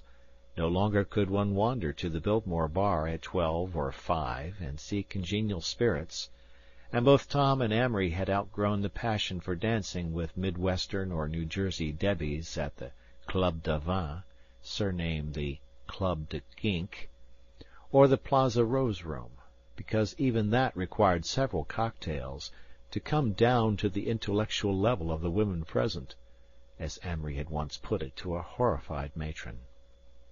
Amory had lately received several alarming letters from Mr. Barton.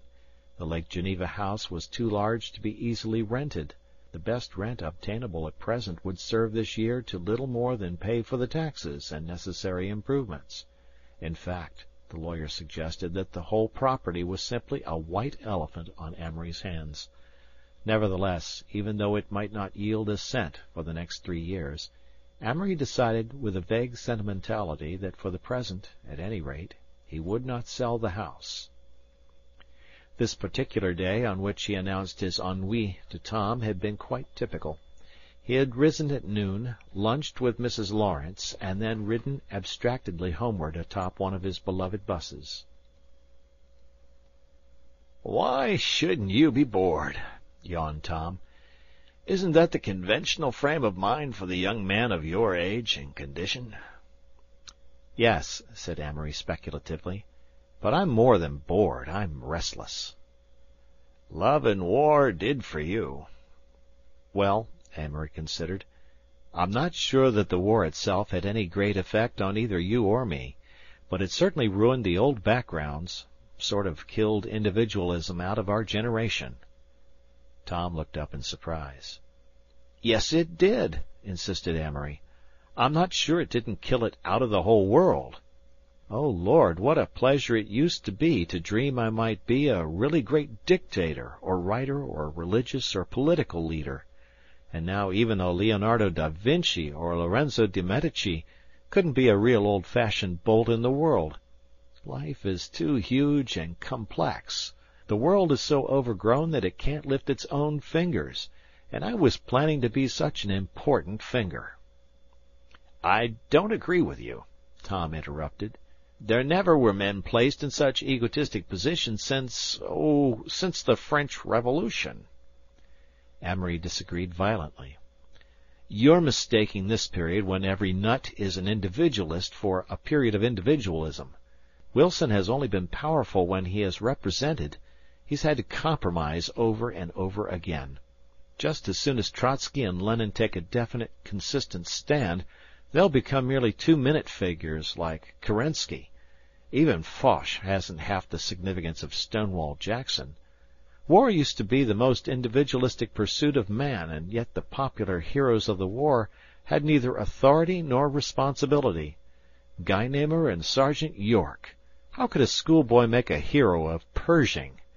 A big man has no time really to do anything but just sit and be big. Then you don't think there will be any more permanent world heroes?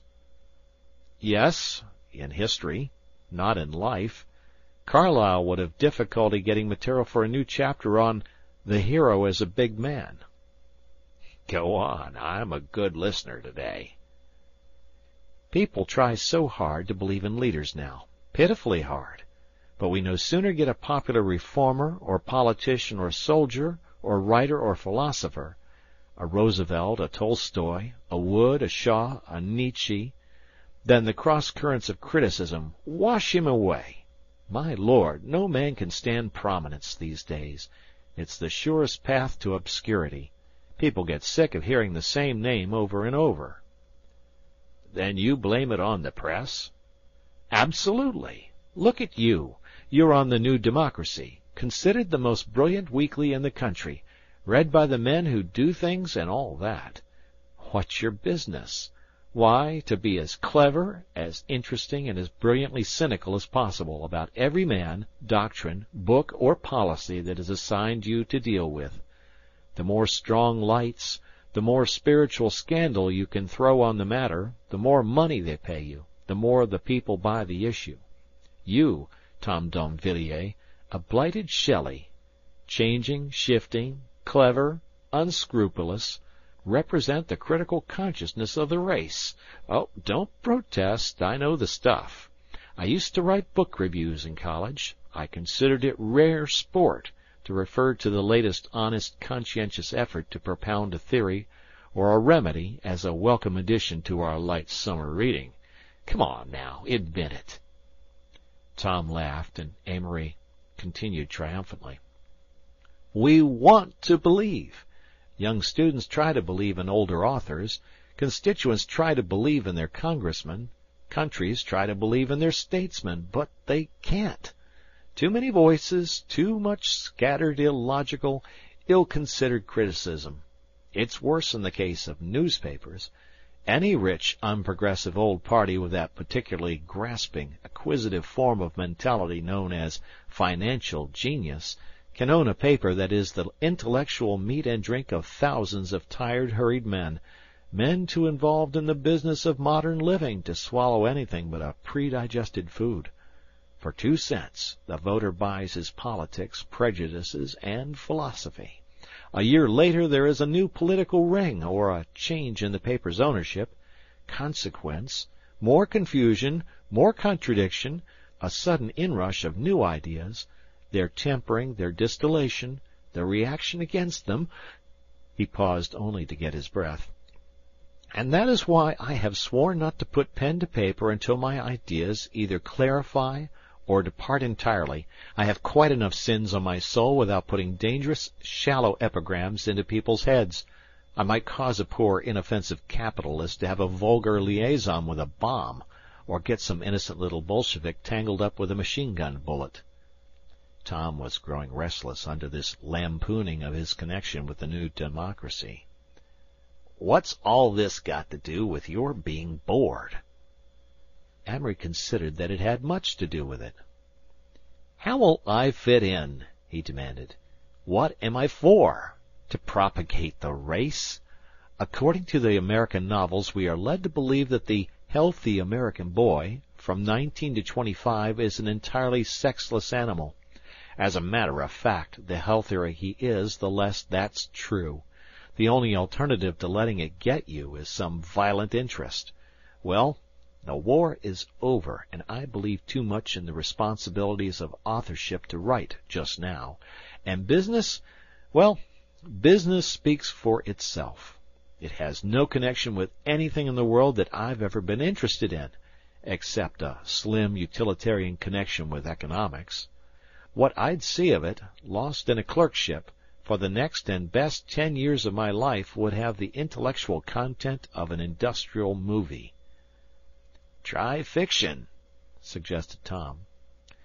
Trouble is, I get distracted when I start to write stories, get afraid I'm doing it instead of living, get thinking maybe life is waiting for me in the Japanese gardens at the Ritz, or at Atlantic City, or on the Lower East Side. Anyway, he continued, I haven't the vital urge. I wanted to be a regular human being, but the girl couldn't see it that way. You'll find another. God, banish the thought. Why don't you tell me that if the girl had been worth having, she'd have waited for you? No, sir, the girl really worth having won't wait for anybody. If I thought there'd be another, I'd lose my remaining faith in human nature. Maybe I'll play. But Rosalind wasn't the only girl in the wide world that could have held me. Well, yawned Tom, I've played confidant a good hour by the clock. Still, I'm glad to see you're beginning to have violent views again on something. I am, agreed Amory reluctantly. Yet when I see a happy family, it makes me sick at my stomach. Happy families try to make people feel that way, said Tom cynically. Tom the Censor. There were days when Amory listened. These were when Tom, wreathed in smoke, indulged in the slaughter of American literature. Words failed him. $50,000 a year, he would cry. My God, look at them! Look at them! Edna Ferber, Gouverneur Morris, Fannie Hurst, Mary Roberts Rinehart, not producing among 'em one story or novel that will last 10 years.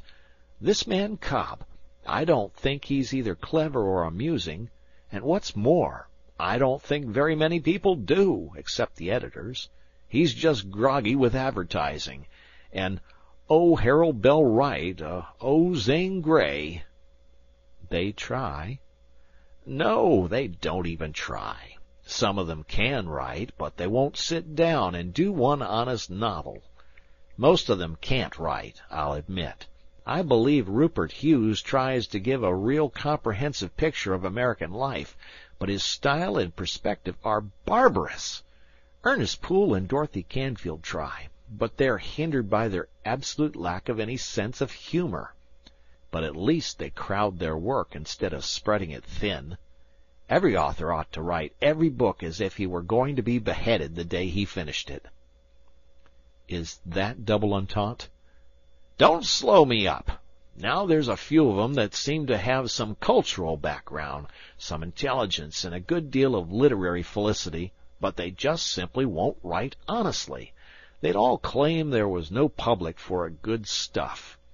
Then why the devil is it that Wells, Conrad, Galsworthy, Shaw, Bennett, and the rest depend on America for over half their sales? How does little Tommy like the poets?" Tom was overcome. He dropped his arms until they swung loosely beside the chair, and emitted faint grunts. "I'm writing a satire on 'em now, calling it Boston Bards and Hearst Reviewers." "Let's hear it," said Amory eagerly. "I've only got the last few lines done." "That's very modern. Let's hear 'em if they're funny." Tom produced a folded paper from his pocket and read aloud, pausing at intervals so that Amory could see that it was free verse. "So, Walter Arensberg, Alfred Krainborg, Carl Sandburg, Louis Untermeyer, Eunice Tietjens, Clara Schanefeld, James Oppenheim, Maxwell Bodenheim, Richard Gleinser, Charmel Iris, Conrad Aiken. I place your names here so that you may live, if only as names, sinuous, mauve-colored names, in the juvenilia of my collected editions." Amory roared. "You win the Iron Pansy. I'll buy you a meal on the arrogance of the last 2 lines." Amory did not entirely agree with Tom's sweeping damnation of American novelists and poets. He enjoyed both Vachel Lindsay and Booth Tarkington, and admired the conscientious, if slender, artistry of Edgar Lee Masters. "What I hate is this idiotic drivel about 'I am God,' 'I am man,' 'I ride the winds,' 'I look through the smoke,' 'I am the life sense.' It's ghastly. And I wish American novelists would give up trying to make business romantically interesting. Nobody wants to read about it, unless it's crooked business. If it was an entertaining subject, they'd buy the life of James J. Hill, and not one of these long office tragedies that harp along on the significance of smoke." "And gloom," said Tom. "That's another favorite, though I'll admit the Russians have the monopoly. Our specialty is stories about little girls who break their spines and get adopted by grouchy old men because they smile so much. You'd think we were a race of cheerful cripples, and that the common end of the Russian peasant was suicide." 6 o'clock, said Amory, glancing at his wrist-watch. "I'll buy you a great big dinner on the strength of the juvenilia of your collected editions." Looking backward. July swelled out with a last hot week, and Amory in another surge of unrest realized that it was just 5 months since he and Rosalind had met. Yet it was already hard for him to visualize the heart-whole boy who had stepped off the transport, passionately desiring the adventure of life. One night while the heat, overpowering and enervating, poured into the windows of his room, he struggled for several hours in a vague effort to immortalize the poignancy of that time. The February streets, wind-washed by night, blow full of strange, half-intermittent damps, bearing on wasted walks and shining sight wet snow plashed into gleams under the lamps, like golden oil from some divine machine, in an hour of thaw and stars. Strange damps, full of the eyes of many men, crowded with life borne in upon a lull. Oh, I was young, for I could turn again to you, most finite and most beautiful, and taste the stuff of half-remembered dreams, sweet and new on your mouth. There was a tanging in the midnight air. Silence was dead and sound not yet awoken. Life cracked like ice. One brilliant note, and there, radiant and pale, you stood, and spring had broken. The icicles were short upon the roofs, and the changeling city swooned. Our thoughts were frosty mist along the eaves. Our 2 ghosts kissed, high on the long mazed wires. Eerie half-laughter echoes here, and leaves only a fatuous sigh for young desires. Regret has followed after things she loved, leaving the great husk. Another ending. In mid-August came a letter from Monsignor Darcy, who had evidently just stumbled on his address. My dear boy, Your last letter was quite enough to make me worry about you. It was not a bit like yourself.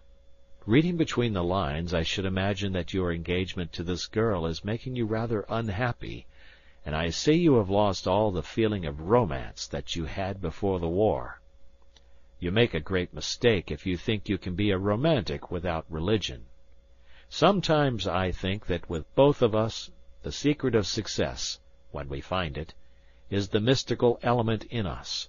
Something flows into us that enlarges our personalities, and when it ebbs out, our personalities shrink. I should call your last 2 letters rather shriveled. Beware of losing yourself in the personality of another being, man or woman. His Eminence Cardinal O'Neill and the Bishop of Boston are staying with me at present, so it is hard for me to get a moment to write. But I wish you would come up here later, if only for a week-end. I go to Washington this week. What I shall do in the future is hanging in the balance, absolutely between ourselves. I should not be surprised to see the red hat of a cardinal descend upon my unworthy head within the next 8 months.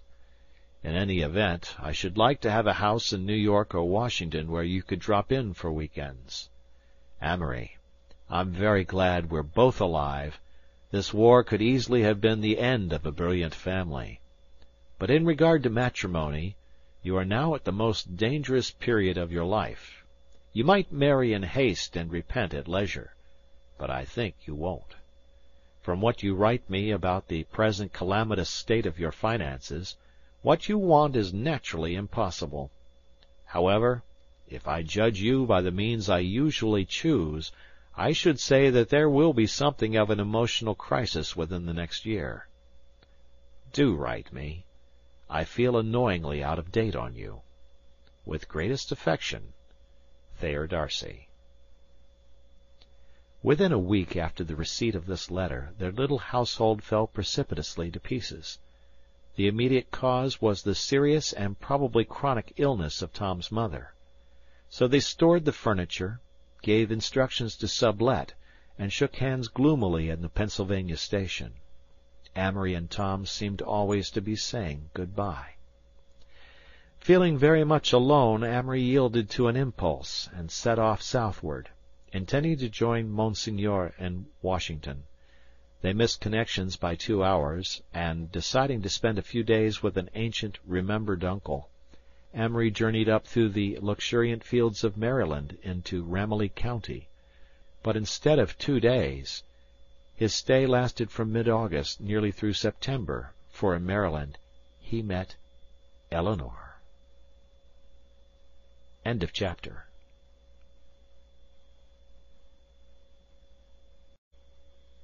This Side of Paradise, by F. Scott Fitzgerald. Book 2, Chapter 3, Young Irony. For years afterward, when Amory thought of Eleanor, he seemed still to hear the wind sobbing around him and sending little chills into the places beside his heart. The night when they rode up the slope and watched the cold moon float through the clouds, he lost a further part of him that nothing could restore, and when he lost it, he lost also the power of regretting it. Eleanor was, say, the last time that evil crept close to Amory under the mask of beauty, the last weird mystery that held him with wild fascination and pounded his soul to flakes. With her his imagination ran riot, and that is why they rode to the highest hill and watched an evil moon ride high, for they knew then that they could see the devil in each other. But Eleanor, did Amory dream her? Afterward their ghosts played, yet both of them hoped from their souls never to meet.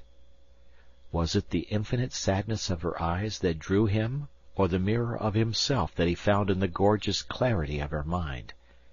She will have no other adventure like Amory, and if she reads this, she will say, "And Amory will have no other adventure like me." Nor will she sigh any more than he would sigh. Eleanor tried to put it on paper once. The fading things we only know we'll have forgotten, put away, desires that melted with the snow, and dreams begotten. This to-day, the sudden dawns we laughed to greet, that all could see, that none could share, will be but dawns, and if we meet, we shall not care. Dear, not one tear will rise for this, a little while hence. No regret will stir for a remembered kiss, not even silence. When we've met, we'll give old ghosts a waste to roam, or stir the surface of the sea. If grey shapes drift beneath the foam, we shall not see. They quarrelled dangerously because Amory maintained that C, S-E-A, and C, S-E-E, couldn't possibly be used as a rhyme, and then Eleanor had part of another verse that she couldn't find a beginning for. But wisdom passes, still the years will feed us wisdom. Age will go back to the old, for all our tears we shall not know. Eleanor hated Marilyn passionately. She belonged to the oldest of the old families of Ramilly County, and lived in a big, gloomy house with her grandfather. She had been born and brought up in France. I see I am starting wrong. Let me begin again. Amory was bored, as he usually was in the country. He used to go for far walks by himself, and wander along reciting Eucalume to the cornfields, and congratulating Poe for drinking himself to death in that atmosphere of smiling complacency. One afternoon he had strolled for several miles along a road that was new to him, and then through a wood on bad advice from a colored woman, losing himself entirely. A passing storm decided to break out, and to his great impatience the sky grew black as pitch, and the rain began to splatter down through the trees, become suddenly furtive and ghostly. Thunder rolled with menacing crashes up the valley, and scattered through the woods in intermittent batteries. He stumbled blindly on, hunting for a way out, and finally, through webs of twisted branches, caught sight of a rift in the trees where the unbroken lightning showed open country. He rushed to the edge of the woods, and then hesitated whether or not to cross the fields and try to reach the shelter of the little house marked by a light far down the valley. It was only 5:30, but he could see scarcely 10 steps before him, except when the lightning made everything vivid and grotesque for great sweeps around.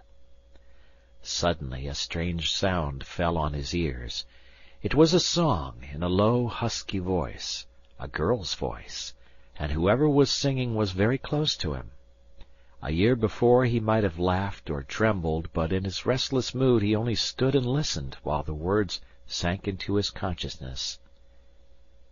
Les sanglots longs des violons de l'automne blessent mon cœur d'une langueur monotone. The lightning split the sky, but the song went on without a quaver. The girl was evidently in the field, and the voice seemed to come vaguely from a haystack about 20 feet in front of him. Then it ceased, and began again in a weird chant that soared and hung and fell and blended with the rain. Tout suffocant et blême comme sonneur, je me souviens des jours anciens et je pleure.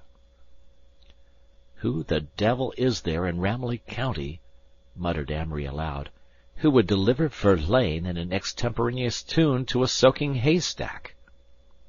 Somebody's there, cried the voice unalarmed.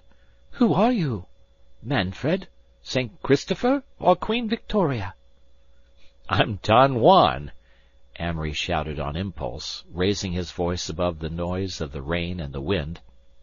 A delighted shriek came from the haystack. I know who you are. You're the blond boy that likes Eulalume. I recognize your voice. How do I get up? He cried from the foot of the haystack, whither he had arrived, dripping wet. A head appeared over the edge. It was so dark that Amory could just make out a patch of damp hair and 2 eyes that gleamed like a cat's. Run back, came the voice, and jump, and I'll catch your hand. No, not there, on the other side. He followed directions, and as he sprawled up the side, knee-deep in hay, a small white hand reached out, gripped his and helped him onto the top. "Here you are, one," cried she of the damp hair. "Do you mind if I drop the Don?" "You've got a thumb like mine!" he exclaimed. "And you're holding my hand, which is dangerous without seeing my face." He dropped it quickly. As if in answer to his prayers came a flash of lightning, and he looked eagerly at her who stood beside him on the soggy haystack, 10 feet above the ground.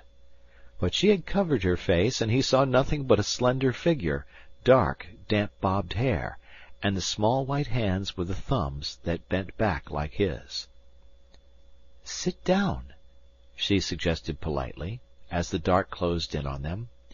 "If you sit opposite me in this hollow, you can have half of the raincoat, which I was using as a waterproof tent until you so rudely interrupted me." "I was asked," Amory said joyfully. "You asked me! You know you did." "Don Juan always manages that," she said, laughing. "But I shan't call you that any more, because you've got reddish hair. Instead, you can recite Ulalume, and I'll be Psyche, your soul." Amory flushed, happily invisible under the curtain of wind and rain. They were sitting opposite each other in a slight hollow in the hay, with the raincoat spread over most of them, and the rain doing for the rest. Amory was trying desperately to see Psyche, but the lightning refused to flash again, and he waited impatiently. Good Lord! Supposing she wasn't beautiful! Supposing she was 40 and pedantic! Heavens! Suppose, only suppose, she was mad! But he knew the last was unworthy. Here had Providence sent a girl to amuse him just as it sent Benvenuto Cellini men to murder, and he was wondering if she was mad just because she exactly filled his mood. "I'm not," she said. "Not what?" "Not mad. I didn't think you were mad when I first saw you, so it isn't fair that you should think so of me." "How on earth—" As long as they knew each other, Eleanore and Amory could be on a subject, and stop talking with a definite thought of it in their heads, yet 10 minutes later speak aloud and find that their minds had followed the same channels and led them each to a parallel idea, an idea that others would have found absolutely unconnected with the first. "Tell me," he demanded, leaning forward eagerly, "how do you know about Ulalume? How did you know the color of my hair? What's your name? What are you doing here? Tell me all at once." Suddenly the lightning flashed in with a leap of overreaching light, and he saw Eleanore, and looked for the first time into those eyes of hers. Oh, she was magnificent. Pale skin, the color of marble in starlight, slender brows, and eyes that glittered green as emeralds in the blinding glare. She was a witch, of perhaps 19, he judged, alert and dreamy, and with the telltale white line over her upper lip that was a weakness and a delight. He sank back with a gasp against the wall of hay. "Now you've seen me," she said calmly, "and I suppose you're about to say that my green eyes are burning into your brain." "What color is your hair?" he asked intently. "It's bobbed, isn't it?" "Yes, it's bobbed. I don't know what color it is," she answered, musing. "So many men have asked me. It's medium, I suppose. No one ever looks long at my hair. I've got beautiful eyes, though, haven't I? I don't care what you say, I have beautiful eyes." "Answer my question, Madeline." "Don't remember them all. Besides, my name isn't Madeline, it's Eleanore." "I might have guessed it. You look like Eleanore. You have that Eleanore look. You know what I mean." There was a silence as they listened to the rain. "It's going down my neck, fellow lunatic," she offered finally. "Answer my questions." "Well, name of Savage, Eleanore. Live in big old house mile down road. Nearest living relation to be notified, grandfather, Ramilly Savage. Height, 5 feet 4 inches, number on watch case 3077W, nose, delicate aquiline, temperament, uncanny. And me, Amory interrupted. Where did you see me? Oh, you're one of those men, she answered haughtily. Must lug old self into conversation. Well, my boy, I was behind a hedge sunning myself one day last week, and along comes a man saying in a pleasant, conceited way of talking, "And now when the night was senescent," says he, "and the star-dials pointed to morn, at the end of the path a liquescent," says he, "and nebulous lustre was born." So I poked my eyes up over the hedge, but you had started to run, for some unknown reason, and so I saw but the back of your beautiful head. "Oh," says I, "there's a man for whom many of us might sigh." And I continued in my best Irish. All right, Amory interrupted. Now go back to yourself. Well, I will. I'm one of those people who go through the world giving other people thrills, but getting few myself, except those I read into men on such nights as these. I have the social courage to go on the stage, but not the energy. I haven't the patience to write books, and I never met a man I'd marry. However, I'm only 18. The storm was dying down softly, and only the wind kept up its ghostly surge and made the stack lean and gravely settle from side to side. Amory was in a trance. He felt that every moment was precious. He had never met a girl like this before. She would never seem quite the same again. He didn't at all feel like a character in a play, the appropriate feeling in an unconventional situation. Instead, he had a sense of coming home. "I have just made a great decision," said Eleanor after another pause, "and that is why I'm here, to answer another of your questions. I have just decided that I don't believe in immortality." "Really? How banal!" "Frightfully so," she answered, "but depressing, with a stale, sickly depression nevertheless. I came out here to get wet, like a wet hen. Wet hens always have a great clarity of mind," she concluded. "Go on," Amory said politely. "Well, I'm not afraid of the dark, so I put on my slicker and rubber boots and came out. You see, I was always afraid before to say I didn't believe in God, because the lightning might strike me. But here I am, and it hasn't, of course. But the main point is that this time I wasn't any more afraid of it than I had been when I was a Christian Scientist, like I was last year. So now I know I'm a materialist, and I was fraternizing with the hay when you came out and stood by the woods scared to death." "Why, you little wretch!" cried Amory indignantly. "Scared of what?" "Yourself," she shouted, and he jumped. She clapped her hands and laughed. "See? See? Conscience killed it like me. Eleanor Savage, materiologist. No jumping, no starting, come early." "But I have to have a soul," he objected. "I can't be rational, and I won't be molecular." She leaned toward him, her burning eyes never leaving his own, and whispered with a sort of romantic finality, "I thought so, Juan. I feared so. You're sentimental. You're not like me. I'm a romantic little materialist." "I'm not sentimental. I'm as romantic as you are. The idea, you know, is that the sentimental person thinks things will last. The romantic person has a desperate confidence that they won't." This was an ancient distinction of Amory's. "Epigrams. I'm going home," she said sadly. "Let's get off the haystack and walk to the crossroads." They slowly descended from their perch. She would not let him help her down, and motioning him away, arrived in a graceful lump in the soft mud, where she sat for an instant, laughing at herself. Then she jumped to her feet and slipped her hand into his, and they tiptoed across the fields, jumping and swinging from dry spot to dry spot. A transcendent delight seemed to sparkle in every pool of water, for the moon had risen, and the storm had scurried away into western Maryland. When Eleanor's arm touched his, he felt his hands grow cold with deadly fear lest he should lose the shadow brush with which his imagination was painting wonders of her.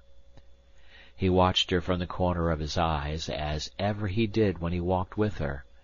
She was a feast and a folly, and he wished it had been his destiny to sit forever on a haystack and see life through her green eyes.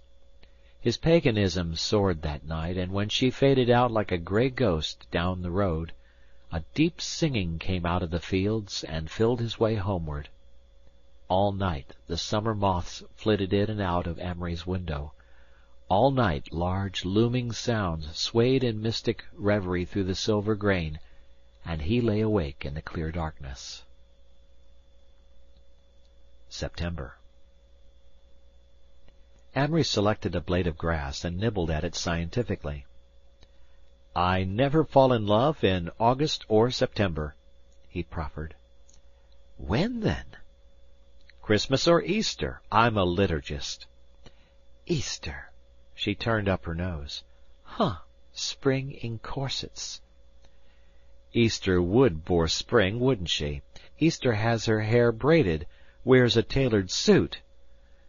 "Bind on thy sandals, O thou most fleet, over the splendor and speed of thy feet," quoted Eleanor softly, and then added, "I suppose Halloween is a better day for autumn than Thanksgiving." "Much better, and Christmas Eve does very well for winter, but summer—" "Summer has no day," she said. "We can't possibly have a summer, love. So many people have tried that the name's become proverbial. Summer is only the unfulfilled promise of spring, a charlatan in place of the warm, balmy nights I dream of in April. It's a sad season of life without growth. It has no day." "4th of July," Amory suggested facetiously.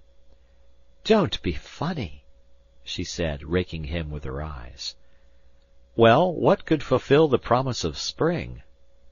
She thought a moment. "Oh, I suppose heaven would, if there was one," she said finally. "A sort of pagan heaven. You ought to be a materialist," she continued irrelevantly. "Why?" "Because you look a good deal like the pictures of Rupert Brooke." To some extent Amory tried to play Rupert Brooke as long as he knew Eleanor. What he said, his attitude toward life, toward her, toward himself, were all reflexes of the dead Englishman's literary moods. Often she sat in the grass, a lazy wind playing with her short hair, her voice husky as she ran up and down the scale from Grantchester to Waikiki. There was something most passionate in Eleanor's reading aloud. They seemed nearer, not only mentally but physically, when they read, than when she was in his arms, and this was often, for they fell half into love almost from the first. Yet was Amory capable of love now? He could, as always, run through the emotions in a half-hour, but even while they revelled in their imaginations, he knew that neither of them could care as he had cared once before. I suppose that was why they turned to Brooke, and Swinburne, and Shelley. Their chance was to make everything fine and finished and rich and imaginative. They must bend tiny golden tentacles from his imagination to hers, that would take the place of the great, deep love that was never so near, yet never so much of a dream. One poem they read over and over, Swinburne's Triumph of Time, and 4 lines of it rang in his memory afterward on warm nights when he saw the fireflies among dusky tree trunks and heard the low drone of many frogs. Then Eleanor seemed to come out of the night and stand by him, and he heard her throaty voice, with its tone of a fleecy-headed drum, repeating, "Is it worth a tear, or is it worth an hour, to think of things that are well outworn? A fruitless husk and fugitive flower, the dream foregone, and the deed forborn." They were formally introduced 2 days later, and his aunt told him her history. The Ramilleys were two, old Mr. Ramilly and his granddaughter Eleanor. She had lived in France with a restless mother whom Amory imagined to have been very like his own, on whose death she had come to America, to live in Maryland. She had gone to Baltimore first to stay with a bachelor uncle, and there she insisted on being a debutante at the age of 17. She had a wild winter and arrived in the country in March, having quarreled frantically with all her Baltimore relatives, and shocked them into fiery protest. A rather fast crowd had come out, who drank cocktails in limousines and were promiscuously condescending and patronizing toward older people, and Eleanor, with an esprit that hinted strongly of the boulevards, led many innocents still redolent of St. Timothy's and Farmington into paths of bohemian naughtiness. When the story came to her uncle, a forgetful cavalier of a more hypocritical era, there was a scene, from which Eleanor emerged, subdued, but rebellious and indignant, to seek haven with her grandfather, who hovered in the country on the near side of senility.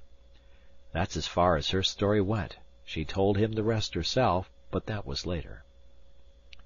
Often they swam, and as Amory floated lazily in the water, he shut his mind to all thoughts except those of hazy soap-bubble lands where the sun splattered through wind-drunk trees. How could anyone possibly think or worry, or do anything except splash and dive and loll there on the edge of time while the flower months failed? Let the days move over, sadness and memory and pain recurred outside, and here, once more, before he went on to meet them, he wanted to drift and be young.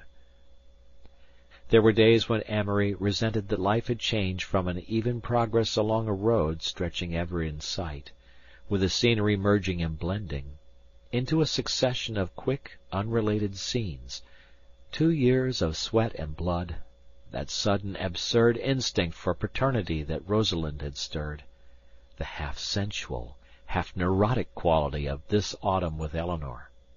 He felt that it would take all time, more than he could ever spare, to glue these strange, cumbersome pictures into the scrap-book of his life.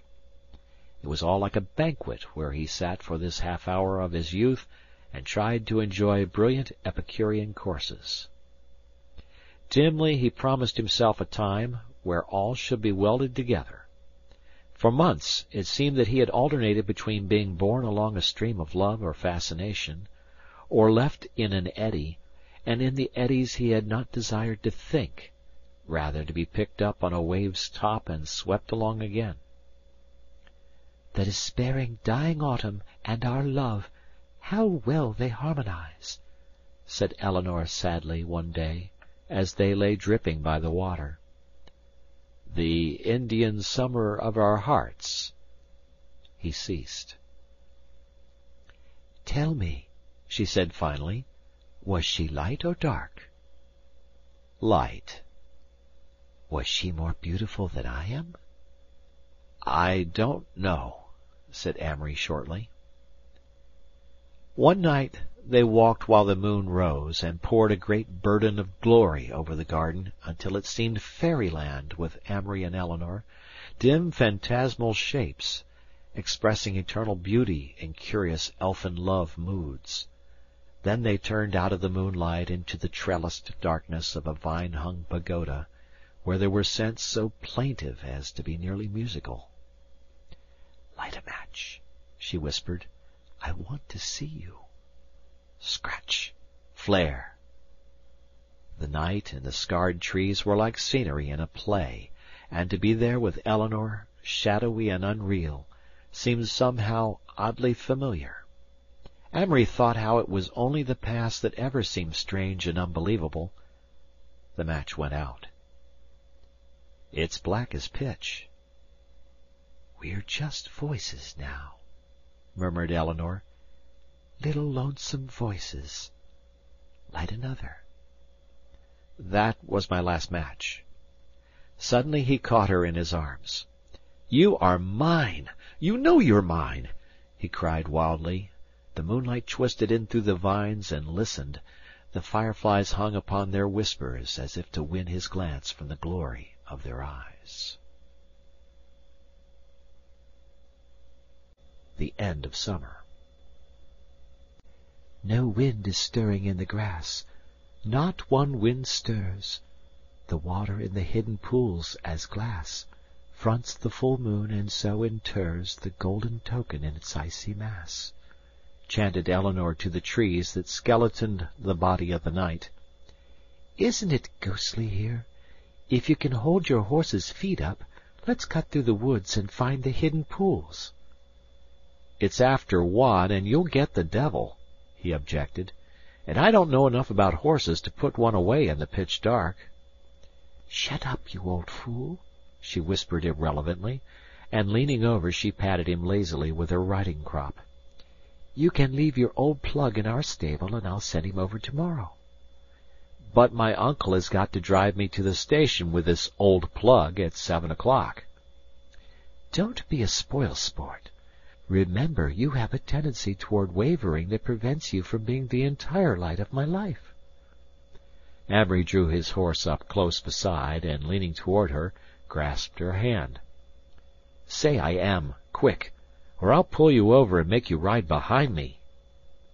She looked up and smiled, and shook her head excitedly. Oh, do. Or rather, don't. Why are all the exciting things so uncomfortable, like fighting and exploring and skiing in Canada? By the way, we're going to ride up Harper's Hill. I think that comes in our program about 5 o'clock. You little devil, Amory growled. You're going to make me stay up all night and sleep in the train like an immigrant all day tomorrow, going back to New York. Hush. Someone's coming along the road. Let's go. Whoo-yoop! And with a shout that probably gave the belated traveler a series of shivers, she turned her horse into the woods, and Amory followed slowly, as he had followed her all day for 3 weeks. The summer was over, but he had spent the days in watching Eleanor, a graceful, facile Manfred, build herself intellectual and imaginative pyramids while she revelled in the artificialities of the temperamental teens, and they wrote poetry at the dinner-table. When vanity kissed vanity, 100 happy Junes ago, he pondered o'er her breathlessly, and, that all men might ever know, he rhymed her eyes with life and death. Through time I'll save my love, he said, yet beauty vanished with his breath, and, with her lovers, she was dead. Ever his wit and not her eyes, ever his art and not her hair. Who'd learn a trick in rhyme, be wise and pause before his sonnet there? So all my words, however true, might sing you to 1,000th June, and no one ever know that you were beauty for an afternoon. So he wrote one day, when he pondered how coldly we thought of the dark lady of the sonnets, and how little we remembered her as the great man wanted her remembered. For what Shakespeare must have desired, to have been able to write with such divine despair, was that the lady should live, and now we have no real interest in her. The irony of it is that if he had cared more for the poem than for the lady, the sonnet would be only obvious, imitative rhetoric, and no one would ever have read it after 20 years. This was the last night Amory ever saw Eleanor. He was leaving in the morning, and they had agreed to take a long farewell trot by the cold moonlight. She wanted to talk, she said, perhaps the last time in her life that she could be rational. She meant pose with comfort. So they had turned into the woods and rode for half an hour with scarcely a word, except when she whispered, "Damn!" at a bothersome branch, whispered it as no other girl was ever able to whisper it. Then they started up Harper's Hill, walking their tired horses. "Good Lord, it's quiet here," whispered Eleanor. "Much more lonesome than the woods." "I hate woods," Amory said, shuddering. "Any kind of foliage or underbrush at night. Out here it's so broad and easy on the spirit." "The long slope of a long hill." "And the cold moon rolling moonlight down it." "And thee and me, last and most important." It was quiet that night. The straight road they followed up to the edge of the cliff knew few footsteps at any time. Only an occasional negro cabin, silver grey in the rock-ribbed moonlight, broke the long line of bare ground. Behind lay the black edge of the woods like a dark frosting on white cake, and ahead the sharp, high horizon. It was much colder, so cold that it settled on them and drove all the warm nights from their minds. "The end of summer," said Eleanor softly. "Listen to the beat of our horses' hoofs. Tomp, tomp, tomp-a-tomp. Have you ever been feverish and had all noises divide into tomp, tomp, tomp, until you could swear eternity was divisible into so many tomps? That's the way I feel. Old horses go tomp, tomp. I guess that's the only thing that separates horses and clocks from us. Human beings can't go tomp, tomp, tomp without going crazy." The breeze freshened, and Eleanor pulled her cape around her and shivered. "Are you very cold?" asked Amory. "No, I'm thinking about myself. My black old inside self, the real one, with the fundamental honesty that keeps me from being absolutely wicked by making me realize my own sins." They were riding up close by the cliff, and Amory gazed over. Where the fall met the ground, 100 feet below, a black stream made a sharp line, broken by tiny glints in the swift water. "Rotten, rotten old world!" broke out Eleanor suddenly.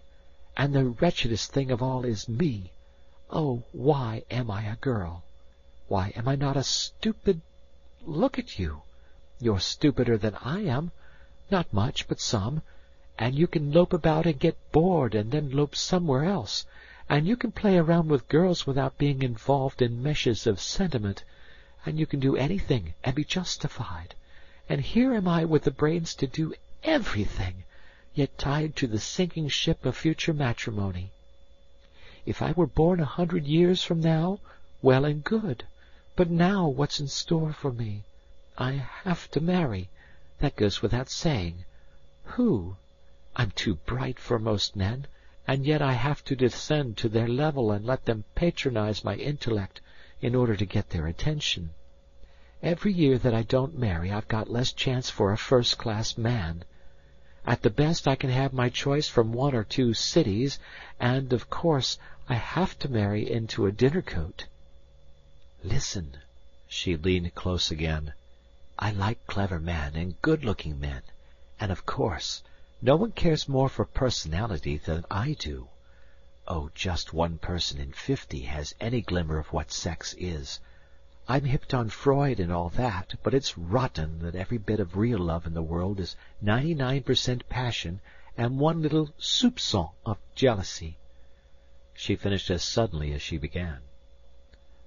"Of course you're right," Amory agreed. "It's a rather unpleasant, overpowering force that's part of the machinery under everything. It's like an actor that lets you see his mechanics. Wait a minute till I think this out." He paused and tried to get a metaphor. They had turned the cliff and were riding along the road about 50 feet to the left. "You see, everyone's got to have some cloak to throw around it. The mediocre intellects, Plato's second class, used the remnants of romantic chivalry diluted with Victorian sentiment, and we who consider ourselves the intellectuals cover it up by pretending that it's another side of us, has nothing to do with our shining brains. We pretend that the fact that we realize it is really absolving us from being a prey to it. But the truth is that sex is right in the middle of our purest abstractions, so close that it obscures vision. I can kiss you now, and will." He leaned toward her in the saddle, but she drew away. "I can't kiss you now. I'm more sensitive." "You're more stupid, then," he declared rather impatiently. "Intellect is no protection from sex any more than convention is." "What is?" she fired up. "The Catholic Church or the maxims of Confucius?" Amory looked up, taken rather aback. "That's your panacea, isn't it?" she cried. "Oh, you're just an old hypocrite, too. thousands of scowling priests keeping the degenerate Italians and illiterate Irish repented with gabble-gabble about the 6th and 9th commandments. It's just all cloaks, sentiment, and spiritual rouge and panaceas. I'll tell you that there is no God, not even a definite abstract goodness. So it's all got to be worked out for the individual by the individual, here in high white foreheads like mine, and you're too much the prig to admit it." She let go her reins and shook her little fists at the stars. "If there's a God, let him strike me! Strike me!" "Talking about God again, after the manner of atheists," Amory said sharply. His materialism, always a thin cloak, was torn to shreds by Eleanor's blasphemy. She knew it, and it angered him that she knew it. "And like most intellectuals who don't find faith convenient," he continued coldly, "like Napoleon and Oscar Wilde and the rest of your type, you'll yell loudly for a priest on your deathbed."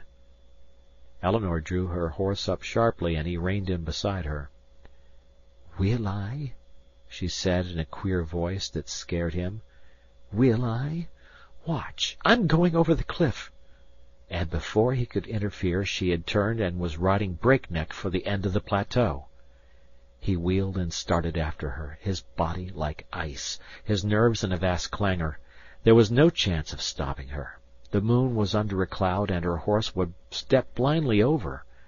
Then, some 10 feet from the edge of the cliff, she gave a sudden shriek and flung herself sideways, plunged from her horse, and, rolling over twice, landed in a pile of brush 5 feet from the edge. The horse went over with a frantic whinny. In a minute he was by Eleanor's side, and saw that her eyes were open.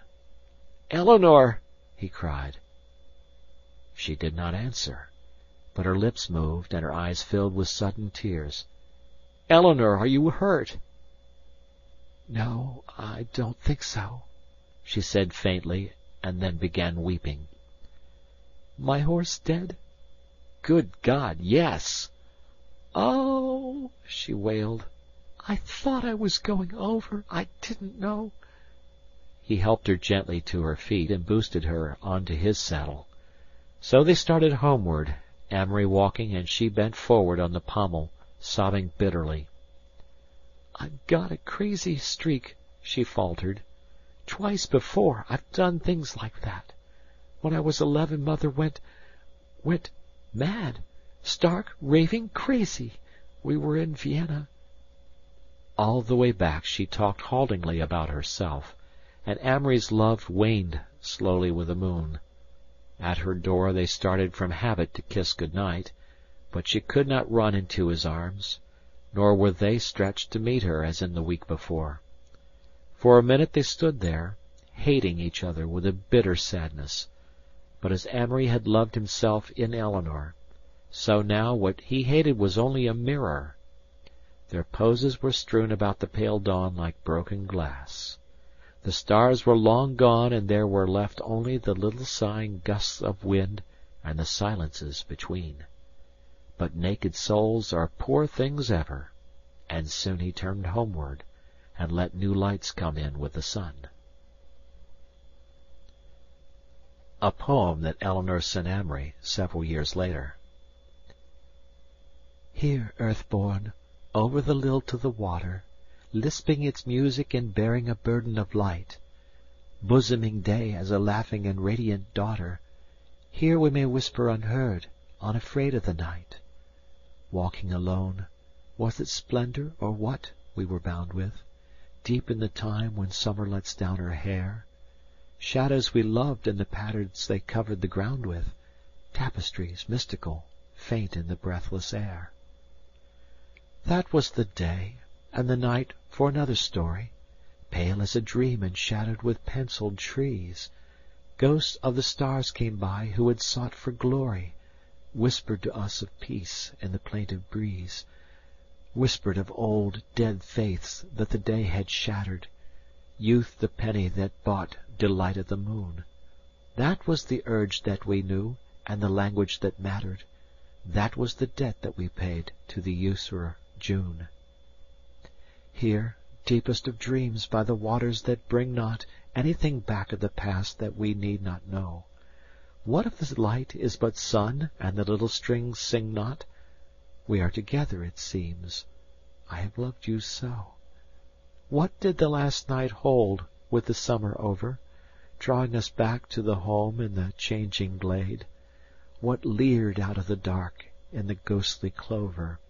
God, till you stirred in your sleep, and were wild afraid. Well, we have passed. We are chronicle now to the eerie, curious metal from meteors that failed in the sky. Earth-born the tireless is stretched by the water quite weary, close to this ununderstandable changeling that's I. Fear is an echo we trace to security's daughter. Now we are faces and voices, and less too soon, whispering half-love over the lilt of the water, youth the penny that bought delight of the moon. A poem Amory sent to Eleanor, and which he called Summer Storm. Faint winds, and a song fading and leaves falling, faint winds, and far away a fading laughter, and the rain, and over the fields a voice calling. Our grey-blown cloud scurries and lifts above, slides on the sun, and flutters there to waft her sisters on. The shadow of a dove fails on the coat, the trees are filled with wings, and down the valley through the crying trees the body of the darker storm flies, brings with its new air the breath of sunken seas, and slender tenuous thunder. But I wait, watch for the mists and the blacker rain, heavier winds that stir the veil of fate, happier winds that pile her hair again. They tear me, teach me, strew the heavy air upon me, winds that I know, and storm. There was a summer every rain was rare, there was a season every wind was warm, and now you pass me in the mist, your hair, rain blown about you, damp lips curved once more, in that wild irony, that gay despair that made you old when we have met before. Wraith-like you drift on, out before the rain, across the fields, blown with the stemless flowers, with your old hopes, dead leaves, and loves again. Dim as a dream and wan with all old hours, whispers will creep into the growing dark, tumult will die over the trees. Now night tears from her wetted breast the splattered blouse of day, glides down the dreaming hills, tear bright, to cover with her hair the eerie green, love for the dusk, love for the glistening after, quiet the trees to their last tops serene, faint winds, and far away a fading laughter. End of chapter 3.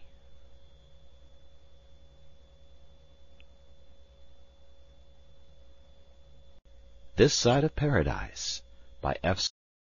Scott Fitzgerald, Book 2, Chapter 4, The Supercilious Sacrifice. Atlantic City. Amory paced the boardwalk at day's end, lulled by the everlasting surge of changing waves, smelling the half-mournful odor of the salt breeze. The sea, he thought, had treasured its memories deeper than the faithless land. It seemed still to whisper of Norse galleys ploughing the water-world under raven-figured flags, of the British dreadnoughts, grey bulwarks of civilization steaming up through the fog of one dark July into the North Sea. "Well, Amory Blaine!" Amory looked down into the street below. A low racing car had drawn to a stop, and a familiar, cheerful face protruded from the driver's seat. "Come on down, goofer!" cried Alec.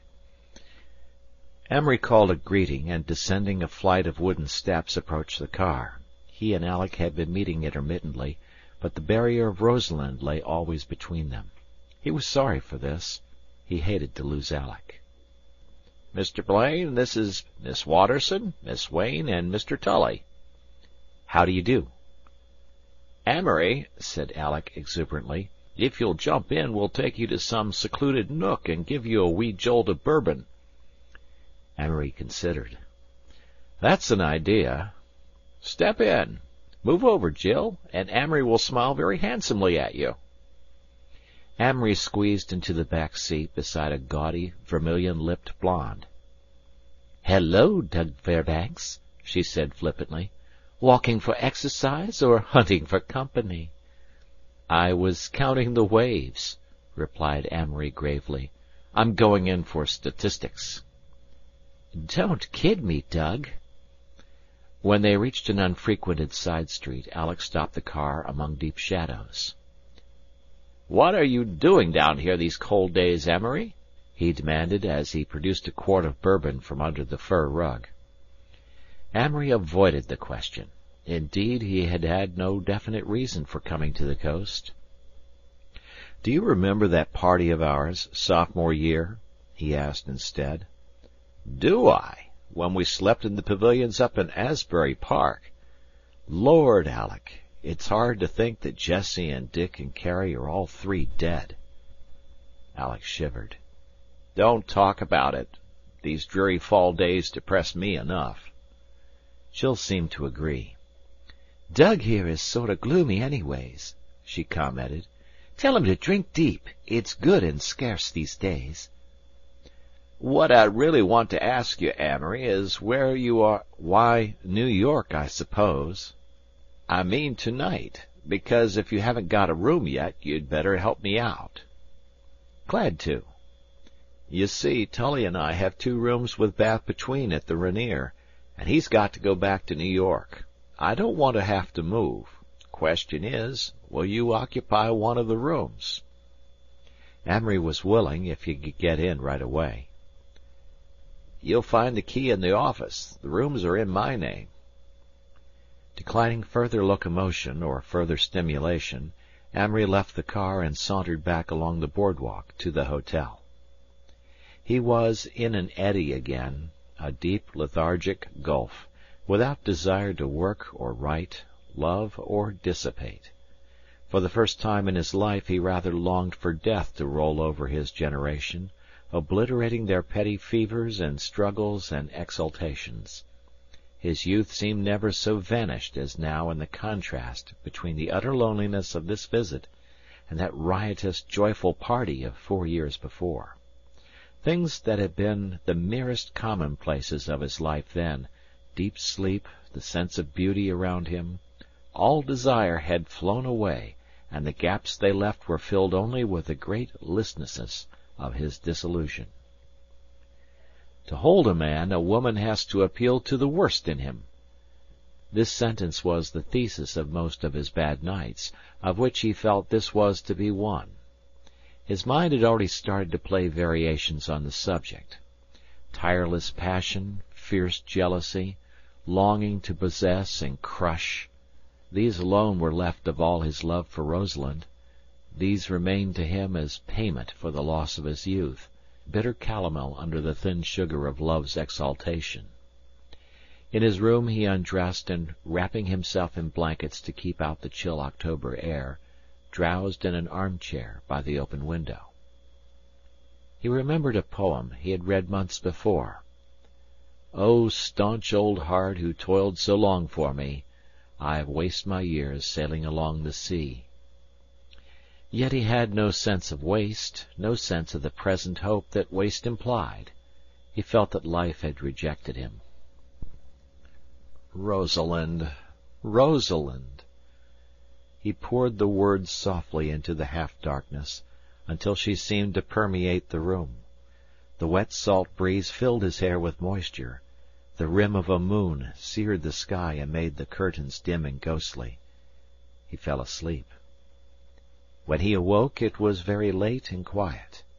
The blanket had slipped partly off his shoulders, and he touched his skin to find it damp and cold.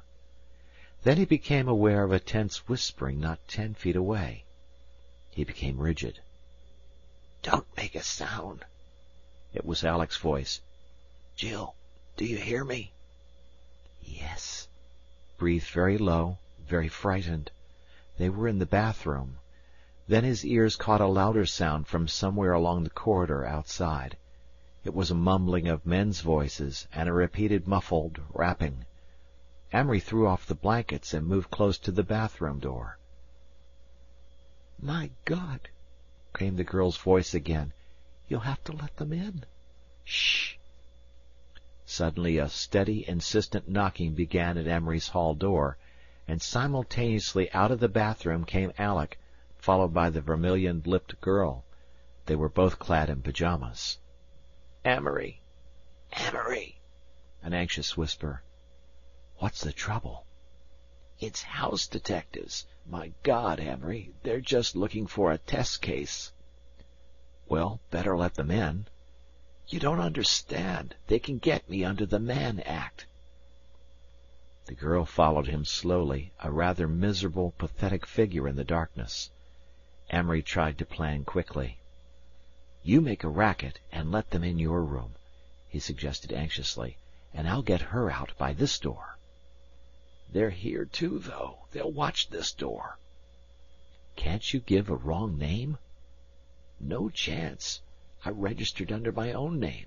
Besides, they trail the auto license number." "Say you're married." "Jill says one of the house detectives knows her." The girl had stolen to the bed and tumbled upon it, lay there listening wretchedly to the knocking which had grown gradually to a pounding. Then came a man's voice, angry and imperative. "Open up, or we'll break the door in." In the silence when his voice ceased, Amory realized that there were other things in the room besides people. Over and around the figure crouched on the bed there hung an aura, gossamer as a moonbeam, tainted as stale weak wine, yet a horror, diffusively brooding already over the three of them. And over by the window among the stirring curtains stood something else, featureless and indistinguishable, yet strangely familiar. Simultaneously two great cases presented themselves side by side to Amory. All that took place in his mind, then, occupied in actual time, less than 10 seconds. The first fact that flashed radiantly on his comprehension was the great impersonality of sacrifice. He perceived that what we call love and hate, reward and punishment, had no more to do with it than the date of the month. He quickly recapitulated the story of a sacrifice he had heard of in college. A man had cheated in an examination. His roommate, in a gust of sentiment, had taken the entire blame. Due to the shame of it, the innocent one's entire future seemed shrouded in regret and failure, capped by the ingratitude of the real culprit. He had finally taken his own life. Years afterward the facts had come out. At the time the story had both puzzled and worried Amory. Now he realized the truth, that sacrifice was no purchase of freedom. It was like a great elective office, it was like an inheritance of power, to certain people at certain times an essential luxury, carrying with it not a guarantee but a responsibility, not a security but an infinite risk. Its very momentum might drag him down to ruin. The passing of the emotional wave that made it possible might leave the one who made it high and dry forever on an island of despair. Amory knew that afterward Alec would secretly hate him for having done so much for him. All this was flung before Amory like an opened scroll, while ulterior to him and speculating upon him were those two breathless, listening forces, the gossamer aura that hung over and about the girl, and that familiar thing by the window. Sacrifice by its very nature was arrogant and impersonal. Sacrifice should be eternally supercilious. "Weep not for me, but for thy children." That, thought Amory, would be somehow the way God would talk to me. Amory felt a sudden surge of joy, and then like a face in a motion picture, the aura over the bed faded out. The dynamic shadow by the window, that was as near as he could name it, remained for the fraction of a moment, and then the breeze seemed to lift it swiftly out of the room. He clenched his hands in quick, ecstatic excitement. The 10 seconds were up. "Do what I say, Alec. Do what I say. Do you understand?" Alec looked at him dumbly. his face a tableau of anguish. "You have a family," continued Amory slowly. "You have a family, and it's important that you should get out of this. Do you hear me?" He repeated clearly what he had said. "Do you hear me?" "I hear you." The voice was curiously strained. The eyes never for a second left Amory's. "Alec, you're going to lie down here. If anyone comes in, you act drunk. You do what I say. If you don't, I'll probably kill you."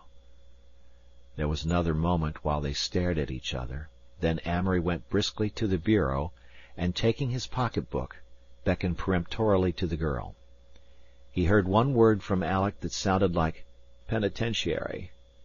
Then he and Jill were in the bathroom with the door bolted behind them. "You're here with me," he said sternly. "You've been with me all evening." She nodded, gave a little half-cry.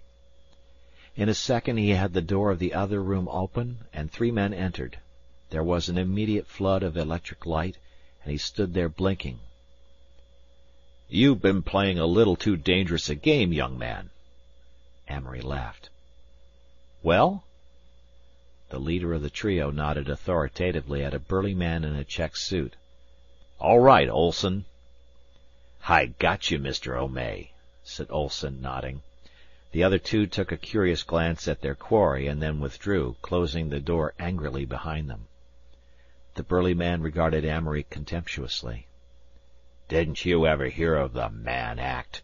Coming down here with her," he indicated the girl with his thumb, "with a New York license on your car, to a hotel like this." He shook his head, implying that he had struggled over Amory, but now gave him up. "Well," said Amory, rather impatiently, "what do you want us to do?" "Get dressed quick, and tell your friend not to make such a racket." Jill was sobbing noisily on the bed, but at these words she subsided sulkily, and gathering up her clothes, retired to the bathroom. As Amory slipped into Alec's BVDs, he found that his attitude toward the situation was agreeably humorous. The aggrieved virtue of the burly man made him want to laugh. "Anybody else here?" demanded Olson, trying to look keen and ferret-like. "Fellow who had the rooms," said Amory carelessly. "He's drunk as an owl, though. Been in there asleep since 6 o'clock." "I'll take a look at him presently." "How did you find out?" asked Amory curiously. "Night clerk saw you go upstairs with this woman."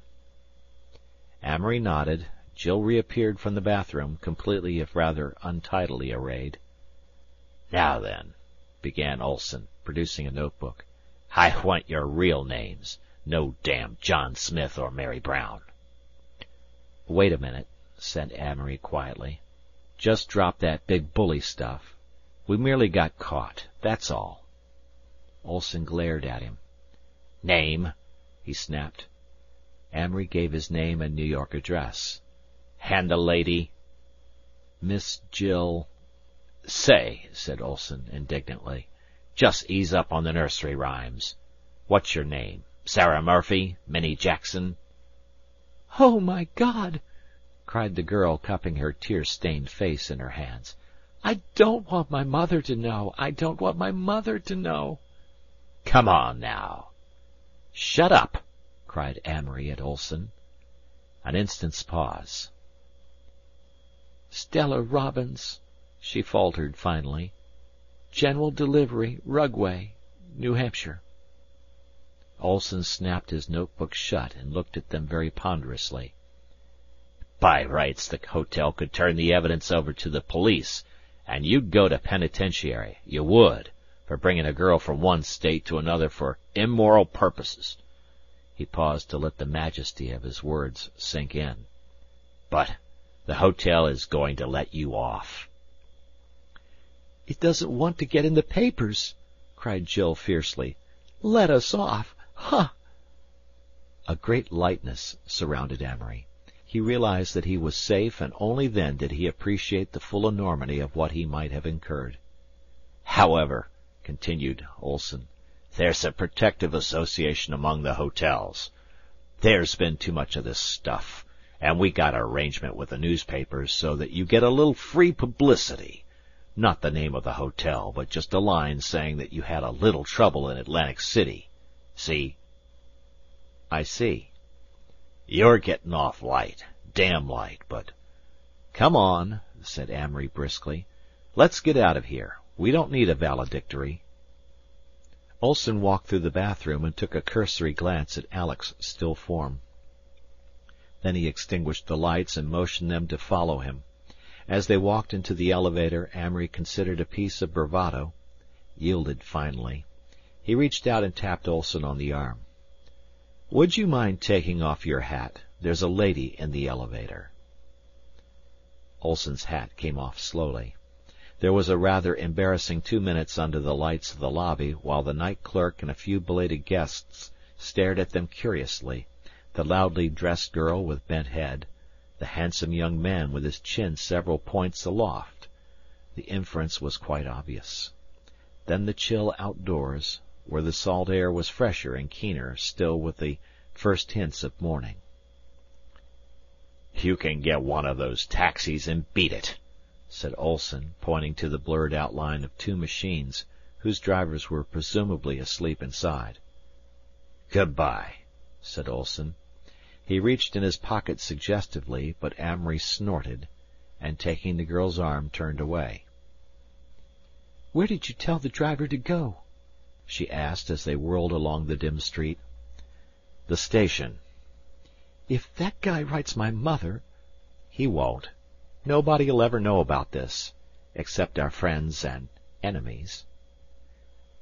Dawn was breaking over the sea. "It's getting blue," she said. "It does very well," agreed Amory critically, and then, as an afterthought, "It's almost breakfast time. Do you want something to eat?" "Food," she said with a cheerful laugh. "Food is what queered the party. We ordered a big supper to be sent up to the room about 2 o'clock. Alec didn't give the waiter a tip, so I guess the little bastard snitched." Jill's low spirits seemed to have gone faster than the scattering night. "Let me tell you," she said emphatically, "when you want to stage that sort of party, stay away from liquor, and when you want to get tight, stay away from bedrooms." "I'll remember." He tapped suddenly at the glass, and they drew up at the door of an all-night restaurant. "Is Alec a great friend of yours?" asked Jill as they perched themselves on high stools inside, and set their elbows on the dingy counter. "He used to be. He probably won't want to be any more, and never understand why." "It's sort of crazy, you taking all that blame. Is he pretty important? Kinda more important than you are?" Amory laughed. "That remains to be seen," he answered. "That's the question." The collapse of several pillars. 2 days later, back in New York, Amory found in a newspaper what he had been searching for, a dozen lines which announced to whom it might concern that Mr. Amory Blaine, who gave his address as etc., had been requested to leave his hotel in Atlantic City because of entertaining in his room a lady not his wife. Then he started, and his fingers trembled, for directly above was a longer paragraph of which the first words were, "Mr. and Mrs. Leland R. Connage are announcing the engagement of their daughter, Rosalind, to Mr. J. Dawson Ryder of Hartford, Connecticut." He dropped the paper and lay down on his bed with a frightened, sinking sensation in the pit of his stomach. She was gone, definitely, finally gone. Until now he had half unconsciously cherished the hope deep in his heart that some day she would need him and send for him, cry that it had been a mistake, that her heart ached only for the pain she had caused him. Never again could he find even the somber luxury of wanting her, not this Rosalind, harder, older, nor any beaten, broken woman that his imagination brought to the door of his 40s. Amory had wanted her youth, the fresh radiance of her mind and body, the stuff that she was selling now once and for all. So far as he was concerned, young Rosalind was dead. A day later came a crisp, terse letter from Mr. Barton in Chicago, which informed him that as 3 more streetcar companies had gone into the hands of receivers, he could expect for the present no further remittances. Last of all, on a dazed Sunday night, a telegram told him of Monsignor Darcy's sudden death in Philadelphia 5 days before. He knew then what it was that he had perceived among the curtains of the room in Atlantic City. End of chapter. This Side of Paradise, by F. Scott Fitzgerald, Book 2, Chapter 5. The Egotist Becomes a Personage. A fathom deep in sleep I lie, with old desires, restrained before, to clamor lifeward with a cry, as dark flies out the greying door. And so in quest of creeds to share, I seek assertive day again, but old monotony is there, endless avenues of rain. Oh, might I rise again, might I throw off the heat of that old wine, see the new morning mask the sky with fairy towers, line on line, find each mirage in the high air, a symbol, not a dream again, but old monotony is there, endless avenues of rain. Under the glass portcullis of a theatre Amory stood, watching the first great drops of rain splatter down and flatten to dark stains on the sidewalk. The air became grey and opalescent. A solitary light suddenly outlined a window over the way, then another light, then 100 more danced and glimmered into vision. Under his feet a thick iron-studded skylight turned yellow. In the street the lamps of the taxicabs sent out glistening sheens along the already black pavement. The unwelcome November rain had perversely stolen the day's last hour and pawned it, with that ancient fence, the night. The silence of the theatre behind him ended with a curious snapping sound, followed by the heavy roaring of a rising crowd, and the interlaced clatter of many voices. The matinee was over. He stood aside, edged a little into the rain to let the throng pass. A small boy rushed out, sniffed in the damp, fresh air, and turned up the collar of his coat. Came 3 or 4 couples in a great hurry. Came a further scattering of people whose eyes as they emerged glanced invariably, first at the wet street, then at the rain-filled air, finally at the dismal sky, last a dense strolling mass that depressed him with its heavy odor compounded of the tobacco smell of the men and the fetid sensuousness of stale powder on women. After the thick crowd came another scattering, a stray half-dozen, a man on crutches. Finally the rattling bang of folding seats inside announced that the ushers were at work. New York seemed not so much awakening as turning over in its bed. Pallid men rushed by, pinching together their coat collars. A great swarm of tired magpie girls from a department store crowded along with shrieks of strident laughter, 3 to an umbrella. A squad of marching policemen passed, already miraculously protected by oilskin capes. The rain gave Amory a feeling of detachment, and the numerous unpleasant aspects of city life without money occurred to him in threatening procession. There was the ghastly, stinking crush of the subway, the cards thrusting themselves at one, leering out like dull boars who grab your arm with another story, the querulous worry as to whether someone isn't leaning on you. A man deciding not to give his seat to a woman, hating her for it, the woman hating him for not doing it. At worst, a squalid phantasmagoria of breath, and old cloth on human bodies, and the smells of the food men ate. At best, just people, too hot or too cold, tired, worried.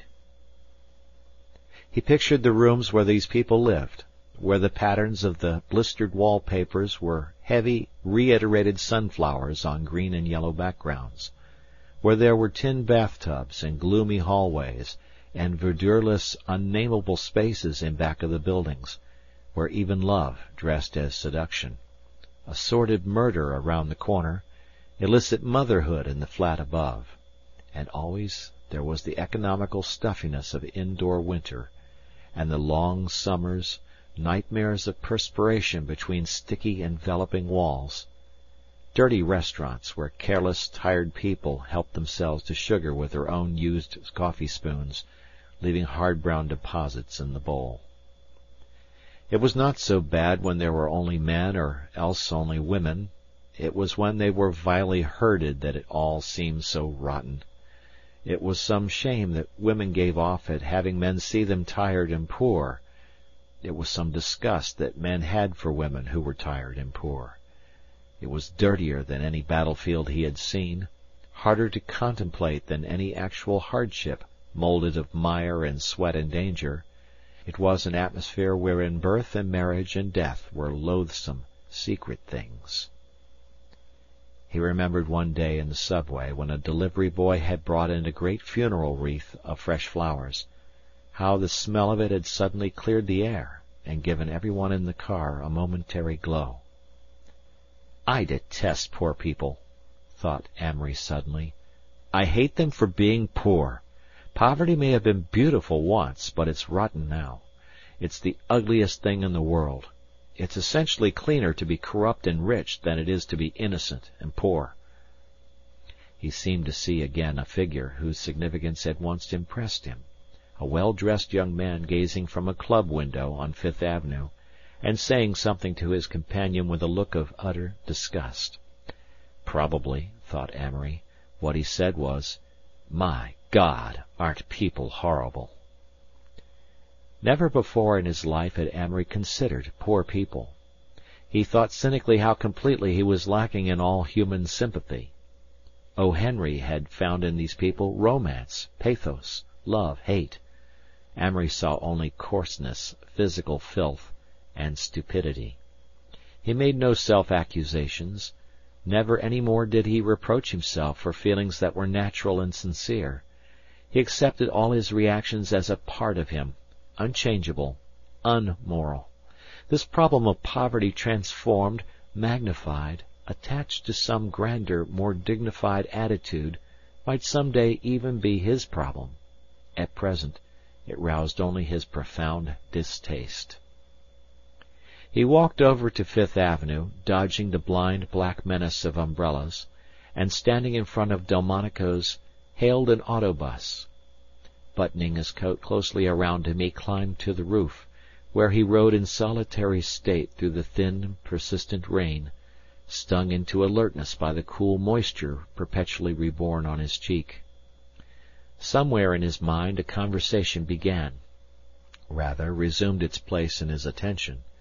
It was composed not of two voices, but of one, which acted alike as questioner and answerer. Question: Well, what's the situation? Answer: That I have about $24 to my name. Question: You have the Lake Geneva estate? Answer: But I intend to keep it. Question: Can you live? Answer: I can't imagine not being able to. People make money in books, and I've found that I can always do the things that people do in books. Really, they are the only things I can do. Question: Be definite. Answer: I don't know what I'll do, nor have I much curiosity. Tomorrow I'm going to leave New York for good. It's a bad town unless you're on top of it. Question: Do you want a lot of money? Answer: No, I'm merely afraid of being poor. Question: Very afraid? Answer: Just passively afraid. Question: Where are you drifting? Answer: Don't ask me. Question: Don't you care? Answer: Rather. I don't want to commit moral suicide. Question: Have you no interest left? Answer: None. I've no more virtue to lose. Just as a cooling pot gives off heat, so all through youth and adolescence we give off calories of virtue. That's what's called ingenuousness. Question: An interesting idea. Answer: That's why a good man going wrong attracts people. They stand around and literally warm themselves at the calories of virtue he gives off. Sarah makes an unsophisticated remark, and the faces simper in delight. How innocent the poor child is! They're warming themselves at her virtue. But Sarah sees the simper and never makes that remark again. Only she feels a little colder after that. Question. All your calories gone? Answer. All of them. I'm beginning to warm myself at other people's virtue. Question. Are you corrupt? Answer.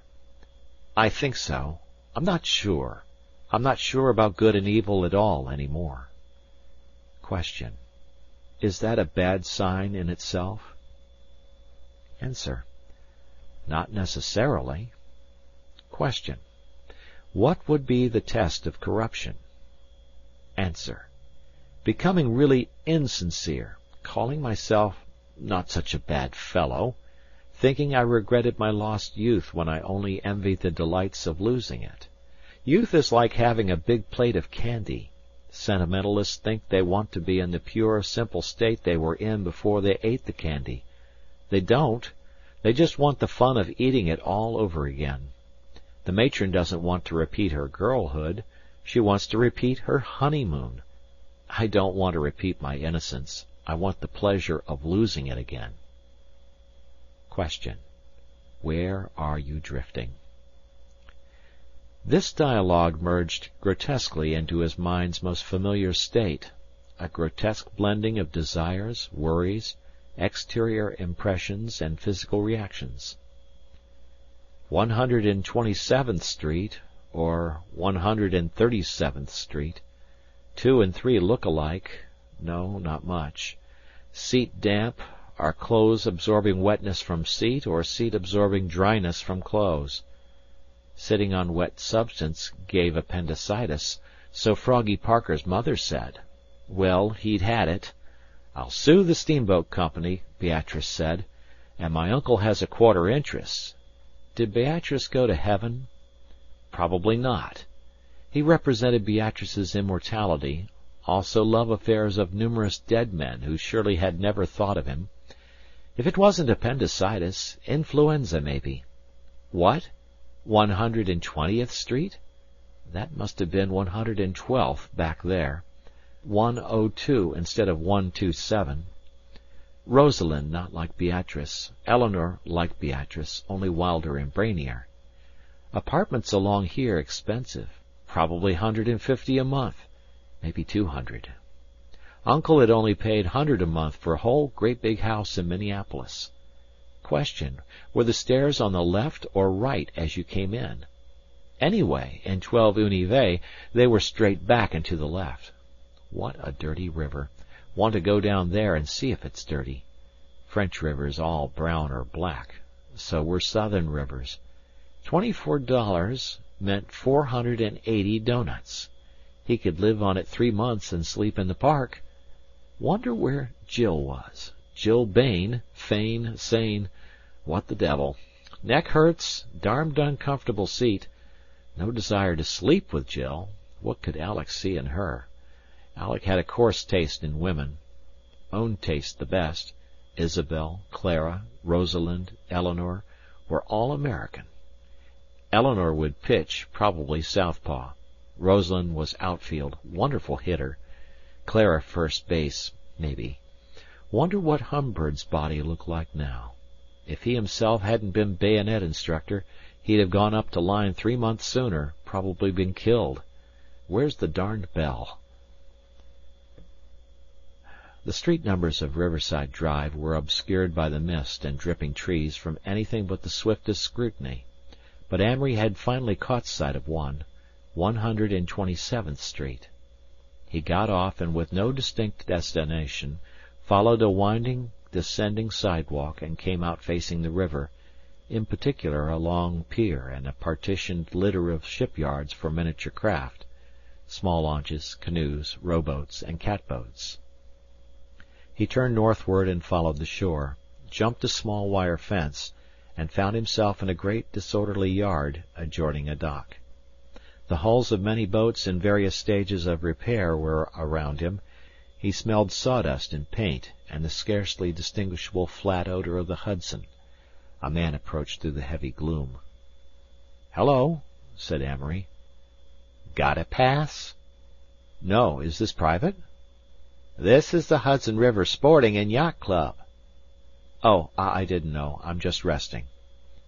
"Well," began the man dubiously. "I'll go if you want me to." The man made non-committal noises in his throat and passed on. Amory seated himself on an overturned boat and leaned forward thoughtfully until his chin rested in his hand. "Misfortune is liable to make me a damn bad man," he said slowly. In the drooping hours. While the rain drizzled on, Amory looked futilely back at the stream of his life, all its glitterings and dirty shallows. To begin with, he was still afraid.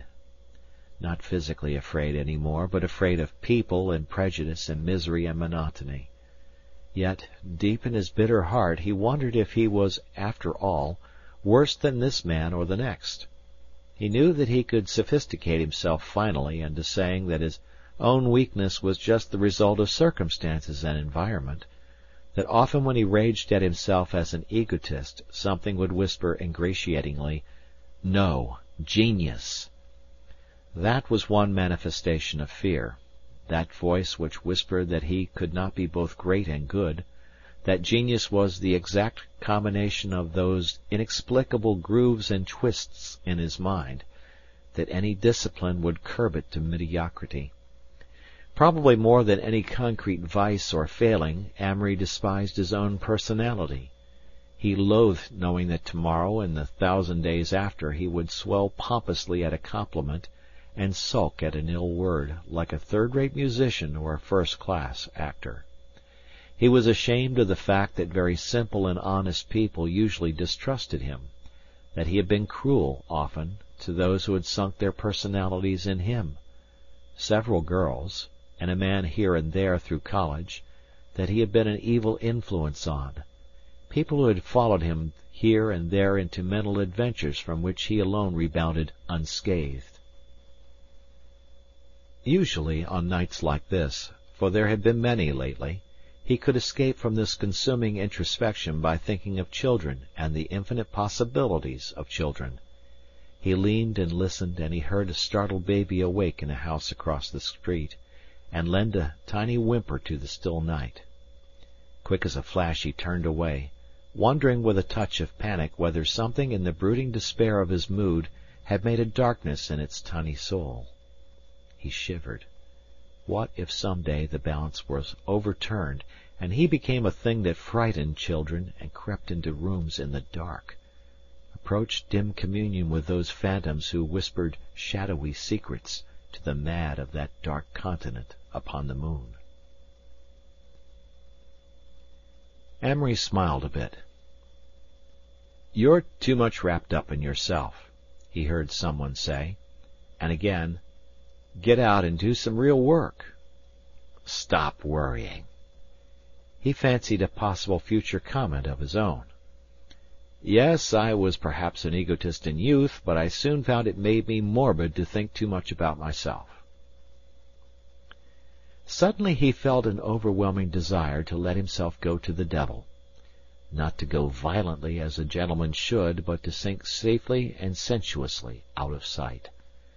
He pictured himself in an adobe house in Mexico, half reclining on a rug-covered couch, his slender, artistic fingers closed on his cigarette, while he listened to guitars strumming melancholy undertones to an age-old dirge of Castile, and an olive-skinned, carmine-lipped girl caressed his hair.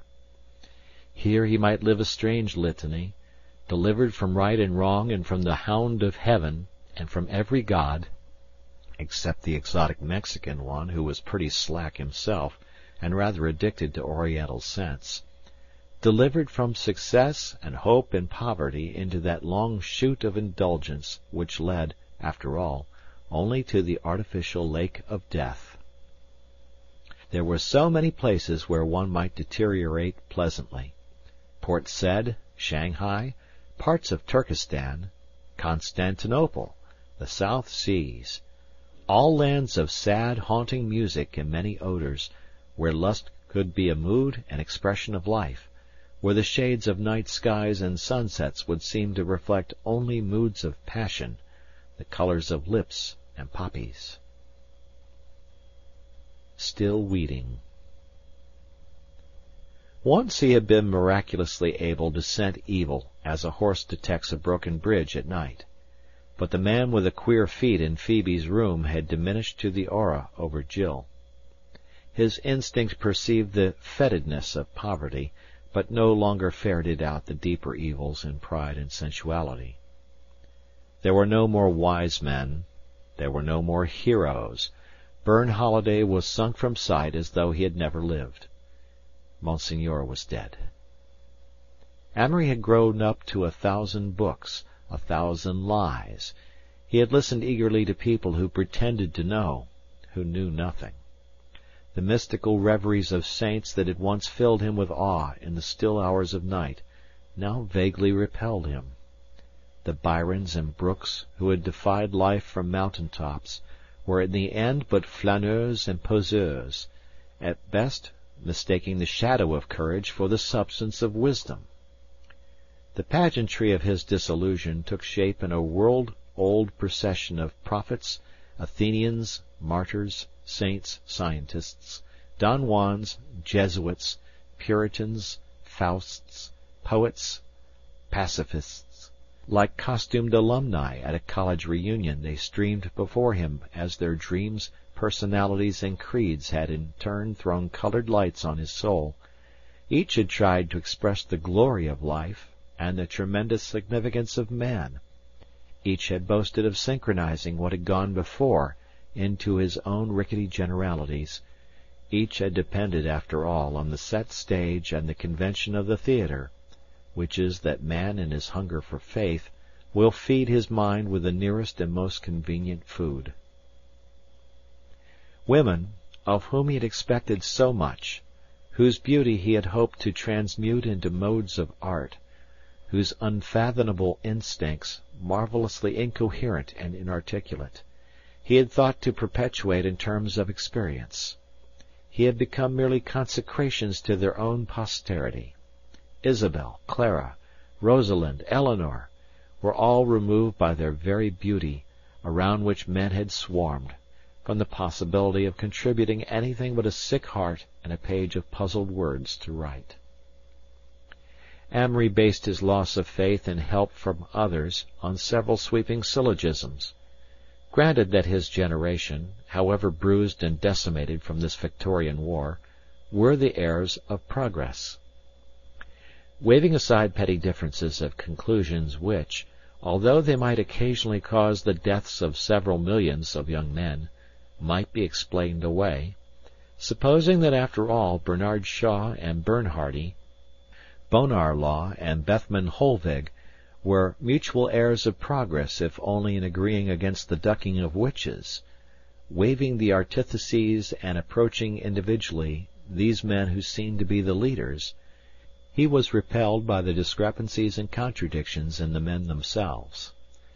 There was, for example, Thornton Hancock, respected by half the intellectual world as an authority on life, a man who had verified and believed the code he lived by, an educator of educators, an adviser to presidents. Yet Amory knew this man had, in his heart, leaned on the priest of another religion. And Monseigneur, upon whom a cardinal rested, had moments of strange and horrible insecurity, inexplicable in a religion that explained even disbelief in terms of its own faith. If you doubted the devil, it was the devil that made you doubt him. Amory had seen Monseigneur go to the houses of stolid Philistines, read popular novels furiously, saturate himself in routine, to escape from that horror. And this priest, a little wiser, somewhat purer, had been, Amory knew, not essentially older than he. Amory was alone. He had escaped from a small enclosure into a great labyrinth. He was where Goethe was when he began Faust. He was where Conrad was when he wrote Almayer's Folly. Emery said to himself that there were essentially two sorts of people who through natural clarity or disillusion left the enclosure and sought the labyrinth. There were men like Wells and Plato, who had, half unconsciously, a strange hidden orthodoxy, who would accept for themselves only what could be accepted for all men, incurable romanticists who never, for all their efforts, could enter the labyrinth as stark souls.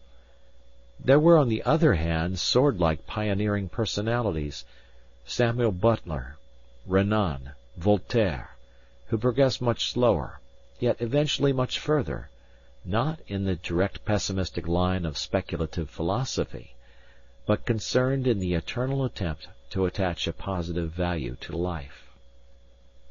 Amory stopped. He began for the first time in his life to have a strong distrust of all generalities and epigrams. They were too easy, too dangerous to the public mind. Yet all thought usually reached the public after 30 years in some such form. Benson and Chesterton had popularized Huysmans and Newman. Shaw had sugar-coated Nietzsche and Ibsen and Schopenhauer. The man in the street heard the conclusions of dead genius through someone else's clever paradoxes and didactic epigrams. Life was a damned muddle. A football game with everyone offside and the referee gotten rid of. Everyone claiming the referee would have been on his side. Progress was a labyrinth. People plunging blindly in and then rushing wildly back, shouting that they had fought it. The invisible king, the élan vital, the principle of evolution, writing a book, starting a war, founding a school. Amory, even had he not been a selfish man, would have started all inquiries with himself. He was his own best example, sitting in the rain, a human creature of sex and pride, foiled by chance in his own temperament of the balm of love and children, preserved to help in building up the living consciousness of the race. In self-reproach and loneliness and disillusion, he came to the entrance of the labyrinth. Another dawn flung itself across the river. A belated taxi hurried along the street, its lamp still shining like burning eyes in a face white from a night's carouse. A melancholy siren sounded far down the river. Monseigneur. Amory kept thinking how Monseigneur would have enjoyed his own funeral. It was magnificently Catholic and liturgical. Bishop O'Neill sang solemn high mass, and the cardinal gave the final absolutions. Thornton Hancock, Mrs. Lawrence, the British and Italian ambassadors, the papal delegate, and a host of friends and priests were there, yet the inexorable shears had cut through all these threads that Monseigneur had gathered into his hands. To Amory it was a haunting grief to see him lying in his coffin, with closed hands upon his purple vestments. His face had not changed, and, as he never knew he was dying, it showed no pain or fear. It was Amory's dear old friend, his and the others', for the church was full of people with daft, staring faces, the most exalted seeming the most stricken. The cardinal, like an archangel in cope and mitre, sprinkled the holy water, the organ broke into sound, the choir began to sing the Requiem Aeternam. All these people grieved because they had to some extent depended upon Monseigneur. Their grief was more than sentiment for the crack in his voice or a certain break in his walk, as Wells put it. These people had leaned on Monsigneur's faith, his way of finding cheer, of making religion a thing of lights and shadows, making all light and shadow merely aspects of God. People felt safe when he was near. Of Amory's attempted sacrifice had been born merely the full realization of his disillusion, but of Monsigneur's funeral was born the romantic elf who was to enter the labyrinth with him. He found something that he wanted, had always wanted, and always would want, not to be admired, as he had feared, not to be loved, as he had made himself believe, but to be necessary to people, to be indispensable. He remembered the sense of security he had found in Berne. Life opened up in one of its amazing bursts of radiance, and Amory suddenly and permanently rejected an old epigram that had been playing listlessly in his mind. Very few things matter, and nothing matters very much. On the contrary, Amory felt an immense desire to give people a sense of security. The Big Man with Goggles. On the day that Amory started on his walk to Princeton, the sky was a colorless vault, cool, high, and barren of the threat of rain. It was a gray day, that least fleshly of all weathers, a day of dreams and far hopes and clear visions. It was a day easily associated with those abstract truths and purities that dissolve in the sunshine or fade out in mocking laughter by the light of the moon. The trees and clouds were carved in classical severity. The sounds of the countryside had harmonized to a monotone, metallic as a trumpet, breathless as the Grecian urn. The day had put Amory in such a contemplative mood that he caused much annoyance to several motorists who were forced to slow up considerably or else run him down. So engrossed in his thoughts was he that he was scarcely surprised at that strange phenomenon, cordiality manifested within 50 miles of Manhattan, when a passing car slowed down beside him and a voice hailed him. He looked up and saw a magnificent locomobile in which sat two middle-aged men, one of them small and anxious-looking, apparently an artificial growth on the other who was large and begoggled and imposing. "Do you want a lift?" asked the apparently artificial growth, glancing from the corner of his eye at the imposing man as if for some habitual, silent corroboration. "You bet I do. Thanks." The chauffeur swung open the door, and, climbing in, Amory settled himself in the middle of the back seat. He took in his companions curiously. The chief characteristic of the big man seemed to be a great confidence in himself, set off against a tremendous boredom with everything around him. That part of his face which protruded under the goggles was what is generally termed strong. Rolls of not undignified fat had collected near his chin. Somewhere above was a wide, thin mouth and the rough model for a Roman nose, and below, his shoulders collapsed without a struggle into the powerful bulk of his chest and belly. He was excellently and quietly dressed. Amory noticed that he was inclined to stare straight at the back of the chauffeur's head, as if speculating steadily, but hopelessly, some baffling hirsute problem. The smaller man was remarkable only for his complete submersion in the personality of the other. He was of that lower secretarial type, who at 40 have engraved upon their business cards, "Assistant to the President," and without a sigh consecrate the rest of their lives to second-hand mannerisms. "Going far?"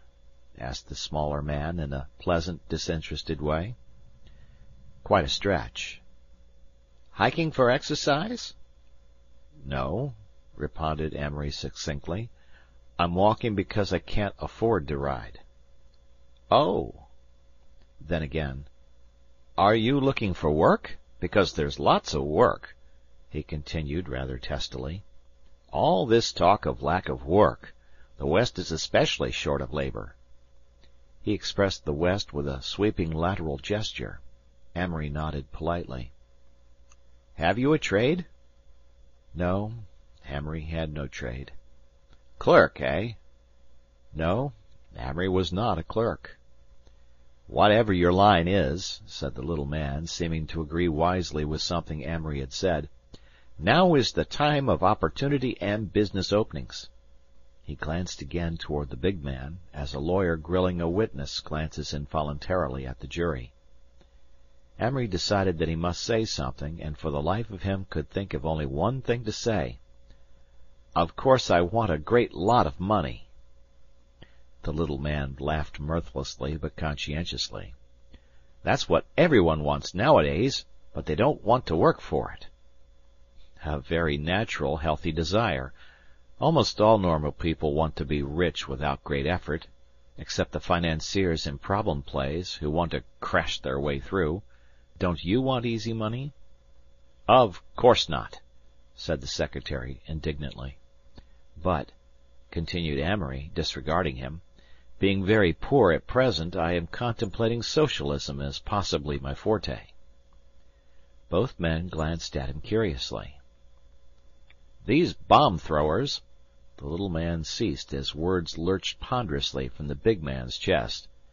"If I thought you were a bomb-thrower, I'd run you over to the Newark jail. That's what I think of socialists." Amory laughed. "What are you?" asked the big man. "One of these parlor Bolsheviks? One of these idealists? I must say I fail to see the difference. The idealists loaf around and write the stuff that stirs up the poor immigrants." "Well," said Amory, "if being an idealist is both safe and lucrative, I might try it." "What's your difficulty? Lost your job?" "Not exactly, but, well, call it that." "What was it?" "Writing copy for an advertising agency." "Lots of money in advertising." Amory smiled discreetly. "Oh, I'll admit there's money in it eventually. Talent doesn't starve any more. Even art gets enough to eat these days. Artists draw your magazine covers, write your advertisements, hash out ragtime for your theaters. By the great commercializing of printing you've found a harmless, polite occupation for every genius who might have carved his own niche. But beware the artist who's an intellectual also, the artist who doesn't fit, the Rousseau, the Tolstoy, the Samuel Butler, the Amory Blaine." "Who's he?" demanded the little man suspiciously. "Well," said Amory, he's an intellectual personage not very well known at present." The little man laughed his conscientious laugh, and stopped rather suddenly as Amory's burning eyes turned on him. "What are you laughing at?" "These intellectual people." "Do you know what it means?" The little man's eyes twitched nervously. "Why, it usually means—" "It always means brainy and well educated," interrupted Amory. "It means having an active knowledge of the race's experience." Amory decided to be very rude. He turned to the big man. "The young man," he indicated the secretary with his thumb, and said young man as one says bell boy, with no implication of youth, "has the usual muddled connotation of all popular words." "You object to the fact that capital controls printing?" said the big man, fixing him with his goggles. "Yes, and I object to doing their mental work for them. It seemed to me that the root of all the business I saw around me consisted in overworking and underpaying a bunch of dubs who submitted to it." "Here now," said the big man, "you'll have to admit that the laboring man is certainly highly paid. 5- and 6-hour days. It's ridiculous.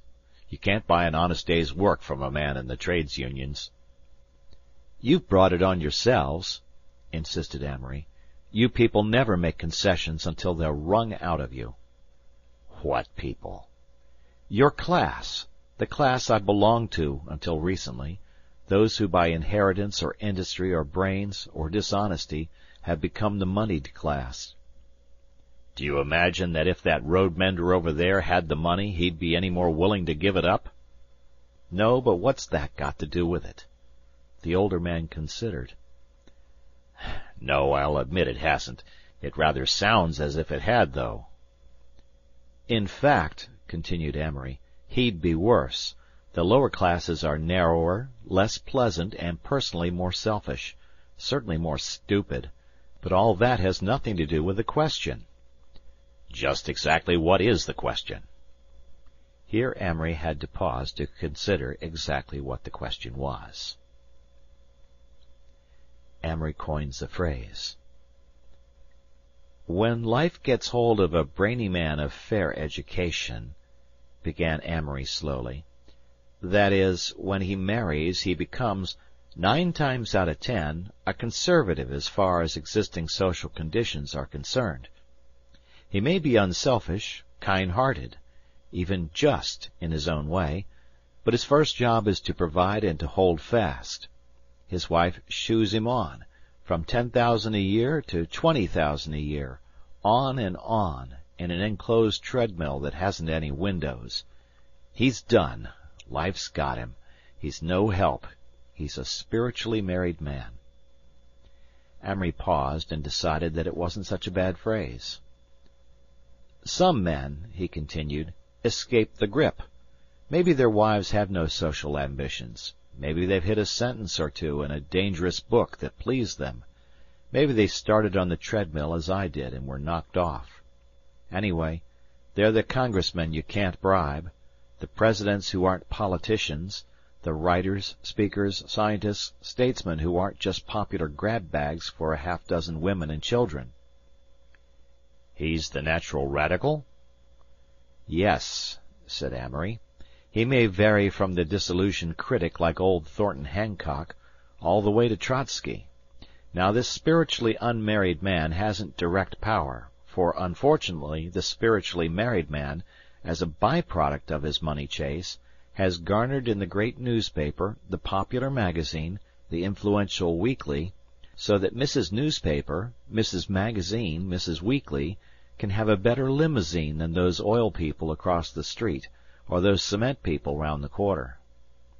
"Why not?" "It makes wealthy men the keepers of the world's intellectual conscience, and, of course, a man who has money under one set of social institutions quite naturally can't risk his family's happiness by letting the clamor for another appear in his newspaper." "But it appears," said the big man. "Where? In the discredited mediums. Rotten, cheap-papered weeklies." "All right, go on." "Well, my first point is that through a mixture of conditions of which the family is the first, there are these two sorts of brains. One sort takes human nature as it finds it, uses its timidity, its weakness, and its strength for its own ends. Opposed is the man who, being spiritually unmarried, continually seeks for new systems that will control or counteract human nature. His problem is harder. It is not life that's complicated, it's the struggle to guide and control life. That is his struggle. He is a part of progress. The spiritually married man is not." The big man produced 3 big cigars and proffered them on his huge palm. The little man took one. Amory shook his head and reached for a cigarette. "Go on talking," said the big man. "I've been wanting to hear one of you fellows." Going faster. "Modern life," began Amory again, "changes no longer century by century, but year by year, 10 times faster than it ever has before. Populations doubling, civilizations unified more closely with other civilizations, economic interdependence, racial questions, and we're dawdling along. My idea is that we've got to go very much faster." He slightly emphasized the last words, and the chauffeur unconsciously increased the speed of the car. Amory and the big man laughed. The little man laughed, too, after a pause. "Every child," said Amory, "should have an equal start. If his father can endow him with a good physique and his mother with some common sense in his early education, that should be his heritage. If the father can't give him a good physique, if the mother is spent in chasing men the years in which she should have been preparing herself to educate her children, so much the worse for the child. He shouldn't be artificially bolstered up with money, sent to these horrible tutoring schools, dragged through college. Every boy ought to have an equal start."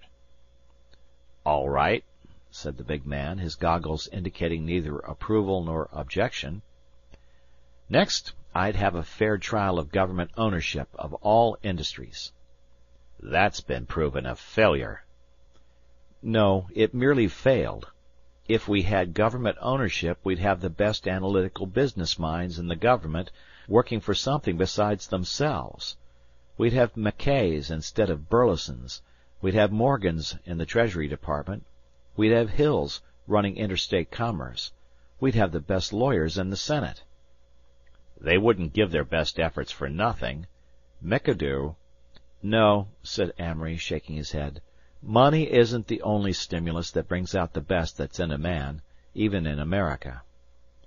"You said a while ago that it was." "It is right now, but if it were made illegal to have more than a certain amount, the best men would all flock for the one other reward which attracts humanity. honor." The big man made a sound that was very like boo. "That's the silliest thing you've said yet." "No, it isn't silly. It's quite plausible. If you'd gone to college you'd have been struck by the fact that the men there would work twice as hard for any one of 100 petty honors as those other men did who were earning their way through." "Kids, child's play," scoffed his antagonist. "Not by a darn sight, unless we're all children. Did you ever see a grown man when he's trying for a secret society, or a rising family whose name is up at some club? They'll jump when they hear the sound of the word. The idea that to make a man work you've got to hold gold in front of his eyes is a growth, not an axiom. We've done that for so long that we've forgotten there's any other way. We've made a world where that's necessary. Let me tell you," Amory became emphatic, "if there were 10 men insured against either wealth or starvation, and offered a green ribbon for 5 hours' work a day, and a blue ribbon for 10 hours' work a day, 9 out of 10 of them would be trying for the blue ribbon. That competitive instinct only wants a badge. If the size of their house is the badge, they'll sweat their heads off for that. If it's only a blue ribbon, I damn near believe they'll work just as hard. They have in other ages." "I don't agree with you." "I know it," said Amory, nodding sadly. "It doesn't matter any more, though. I think these people are going to come and take what they want pretty soon." A fierce hiss came from the little man.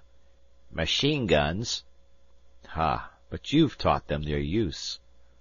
The big man shook his head. "In this country there are enough property owners not to permit that sort of thing." Amory wished he knew the statistics of property owners and non-property owners. He decided to change the subject. But the big man was aroused. "When you talk of taking things away, you're on dangerous ground." "How can they get it without taking it? For years people have been stalled off with promises. Socialism may not be progress, but the threat of the red flag is certainly the inspiring force of all reform. You've got to be sensational to get attention." "Russia is your example of a beneficent violence, I suppose." "Quite possibly," admitted Amory. "Of course, it's overflowing just as the French Revolution did, but I've no doubt that it's really a great experiment and well worth while." "Don't you believe in moderation?" "You won't listen to the moderates, and it's almost too late. The truth is that the public has done one of those startling and amazing things that they do about once in 100 years. They've seized an idea." "What is it?" "That however the brains and abilities of men may differ, their stomachs are essentially the same." The little man gets his. "If you took all the money in the world," said the little man with much profundity, "and divided it up in equal—" "Oh, shut up," said Amory briskly, and paying no attention to the little man's enraged stare, he went on with his argument. "The human stomach—" he began, but the big man interrupted rather impatiently. "I'm letting you talk, you know," he said, "but please avoid stomachs. I've been feeling mine all day. Anyway, I don't agree with one half you've said. Government ownership is the basis of your whole argument, and it's invariably a beehive of corruption. Men won't work for blue ribbons, that's all rot." When he ceased, the little man spoke up with a determined nod, as if resolved this time to have his say out. "There are certain things which are human nature," he asserted with an owl-like look, "which always have been and always will be, which can't be changed." Amory looked from the small man to the big man helplessly. "Listen to that. That's what makes me discouraged with progress. Listen to that. I can name offhand over 100 natural phenomena that have been changed by the will of man, 100 instincts of man that have been wiped out or are now held in check by civilization. What this man here just said has been, for thousands of years, the last refuge of the associated mutton-heads of the world. It negates the efforts of every scientist, statesman, moralist, reformer, doctor, and philosopher that ever gave his life to humanity's service. It's a flat impeachment of all that's worthwhile in human nature. Every person over 25 years old who makes that statement in cold blood ought to be deprived of the franchise." The little man leaned back against the seat, his face purple with rage. Amory continued, addressing his remarks to the big man. "These quarter-educated, stale-minded men such as your friend here, who think they think, every question that comes up, you'll find his type in the usual ghastly muddle. One minute it's the brutality and inhumanity of these Prussians. The next it's, we ought to exterminate the whole German people. They always believe that things are in a bad way now, but they haven't any faith in these idealists. One minute they call Wilson just a dreamer, not practical. A year later they rail at him for making his dreams realities. They haven't clear logical ideas on one single subject, except a sturdy, stolid opposition to all change. They don't think uneducated people should be highly paid, but they don't see that if they don't pay the uneducated people, their children are going to be uneducated too, and we're going round and round in a circle. That is the great middle class." The big man, with a broad grin on his face, leaned over and smiled at the little man. "You're catching it pretty heavy, Garvin. How do you feel?" The little man made an attempt to smile and act as if the whole matter were so ridiculous as to be beneath notice, but Amory was not through. "The theory that people are fit to govern themselves rests on this man. If he can be educated to think clearly, concisely, and logically, freed of his habit of taking refuge in platitudes and prejudices and sentimentalisms, then I'm a militant socialist. If he can't, then I don't think it matters much what happens to man or his systems, now or hereafter." "I am both interested and amused," said the big man. "You are very young." "Which may only mean that I have neither been corrupted nor made timid by contemporary experience. I possess the most valuable experience, the experience of the race, for in spite of going to college I've managed to pick up a good education." "You talk glibly." "It's not all rubbish," cried Amory passionately. "This is the first time in my life I've argued socialism. It's the only panacea I know. I'm restless. My whole generation is restless. I'm sick of a system where the richest man gets the most beautiful girl if he wants her, where the artist without an income has to sell his talents to a button manufacturer. Even if I had no talents, I'd not be content to work 10 years, condemned either to celibacy or a furtive indulgence, to give some man's son an automobile." "But if you're not sure—" "That doesn't matter," exclaimed Amory. "My position couldn't be worse. A social revolution might land me on top. Of course I'm selfish. It seems to me I've been a fish out of water in too many outworn systems. I was probably one of the 24 men in my class at college who got a decent education. Still they'd let any well-tutored flathead play football, and I was ineligible, because some silly old men thought we should all profit by conic sections. I loathed the army. I loathed business. I'm in love with change, and I've killed my conscience." "So you'll go along crying that we must go faster." "That at least is true," Amory insisted. "Reform won't catch up to the needs of civilization unless it's made to. A laissez-faire policy is like spoiling a child by saying he'll turn out all right in the end. He will, if he's made to." "But you don't believe all this socialist patter you talk." "I don't know. Until I talked to you I hadn't thought seriously about it. I wasn't sure of half what I said." "You puzzle me," said the big man. "But you're all alike. They say Bernard Shaw, in spite of his doctrines, is the most exacting of all dramatists about his royalties, to the last farthing." "Well," said Amory, "I simply state that I'm a product of a versatile mind in a restless generation, with every reason to throw my mind and pen in with the radicals.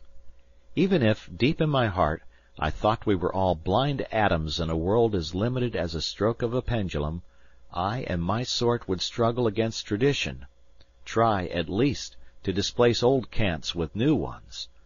I've thought I was right about life at various times, but faith is difficult.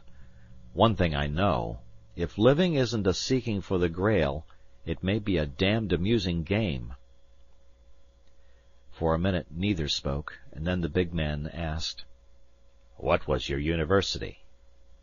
"Princeton." The big man became suddenly interested. The expression of his goggles altered slightly. "I sent my son to Princeton." "Did you?" "Perhaps you knew him. His name was Jesse Ferrenby. He was killed last year in France." "I knew him very well. In fact, he was one of my particular friends." "He was, quite a fine boy. We were very close." Amory began to perceive a resemblance between the father and the dead son, and he told himself that there had been all along a sense of familiarity. Jesse Ferrenby, the man who in college had borne off the crown that he had aspired to. It was all so far away. What little boys they had been, working for blue ribbons. The car slowed up at the entrance to a great estate, ringed around by a huge hedge and a tall iron fence. "Won't you come in for lunch?" Amory shook his head. "Thank you, Mr. Ferrenby, but I've got to get on." The big man held out his hand. Amory saw that the fact that he had known Jesse more than outweighed any disfavor he had created by his opinions. What ghosts were people with which to work! Even the little man insisted on shaking hands. "Good-bye," shouted Mr. Ferrenby, as the car turned the corner and started up the drive. "Good luck to you, and bad luck to your theories." "Same to you, sir," cried Amory, smiling and waving his hand. Out of the fire, out of the little room. 8 hours from Princeton, Amory sat down by the Jersey roadside and looked at the frost-bitten country. Nature is a rather coarse phenomenon composed largely of flowers that, when closely inspected, appeared moth-eaten, and of ants that endlessly traverse blades of grass, was always disillusioning. Nature represented by skies and waters and far horizons was more likable. Frost and the promise of winter thrilled him now, made him think of a wild battle between St. Regis and Groton, ages ago, 7 years ago, and of an autumn day in France 12 months before when he had lain in tall grass, his platoon flattened down close around him, waiting to tap the shoulders of a Lewis gunner. He saw the two pictures together with somewhat the same primitive exaltation. 2 games he had played, differing in quality of acerbity, linked in a way that differed them from Rosalind or the subject of labyrinths which were, after all, the business of life. "I am selfish," he thought. "This is not a quality that will change when I see human suffering, or lose my parents, or help others. This selfishness is not only part of me, it is the most living part. It is by somehow transcending rather than by avoiding that selfishness that I can bring poise and balance into my life. There is no virtue of unselfishness that I cannot use. I can make sacrifices, be charitable, give to a friend, endure for a friend, lay down my life for a friend. All because these things may be the best possible expression of myself, yet I have not one drop of the milk of human kindness." The problem of evil had solidified for Amory into the problem of sex. He was beginning to identify evil with the strong phallic worship in Brooke and the early Wells. Inseparably linked with evil was beauty. Beauty, still a constant rising tumult, soft in Eleanor's voice, in an old song at night, rioting deliriously through life like superimposed waterfalls, half rhythm, half darkness.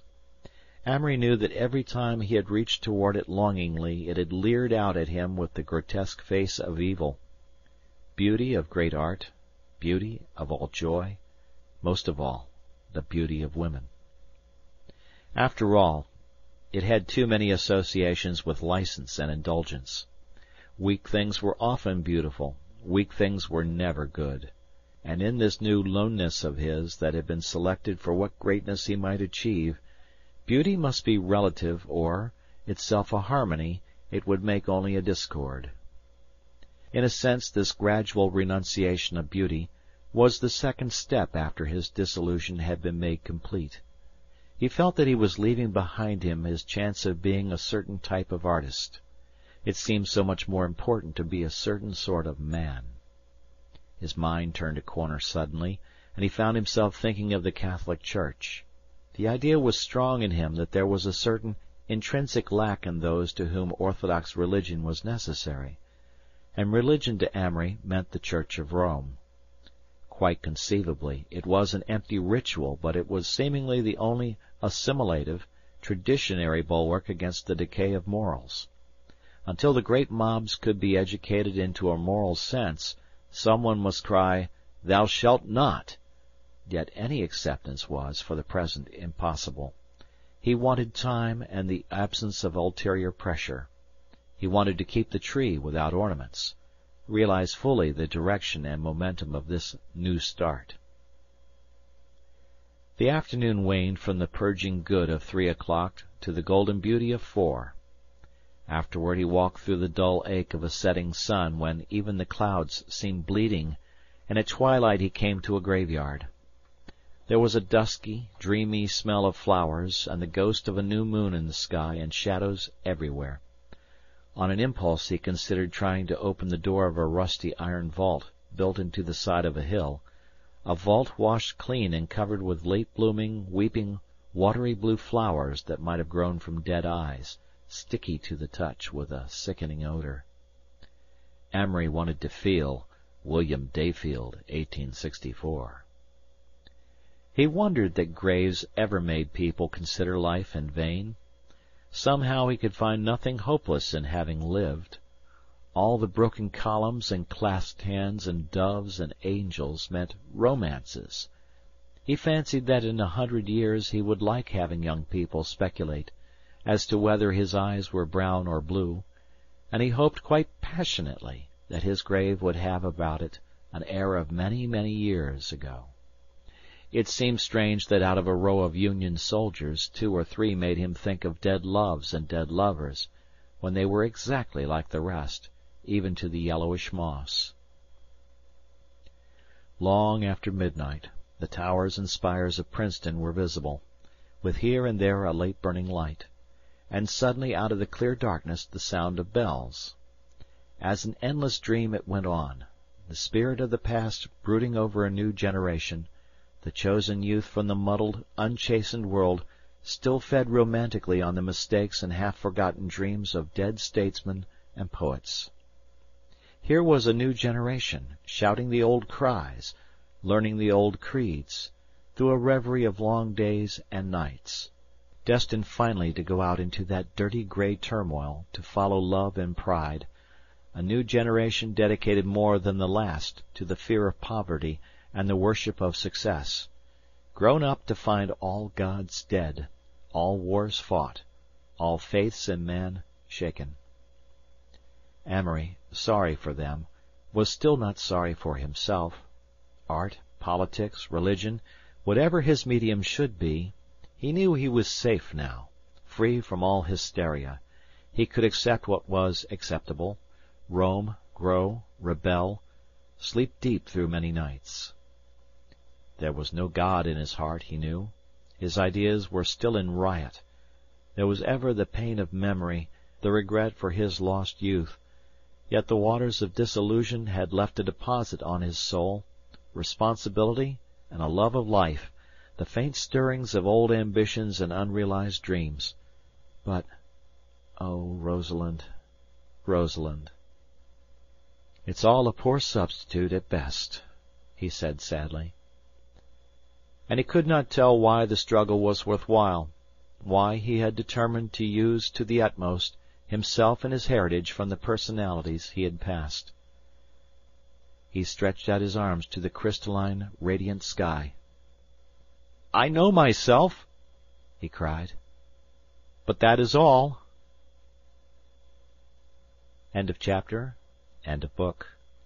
Thank you for listening.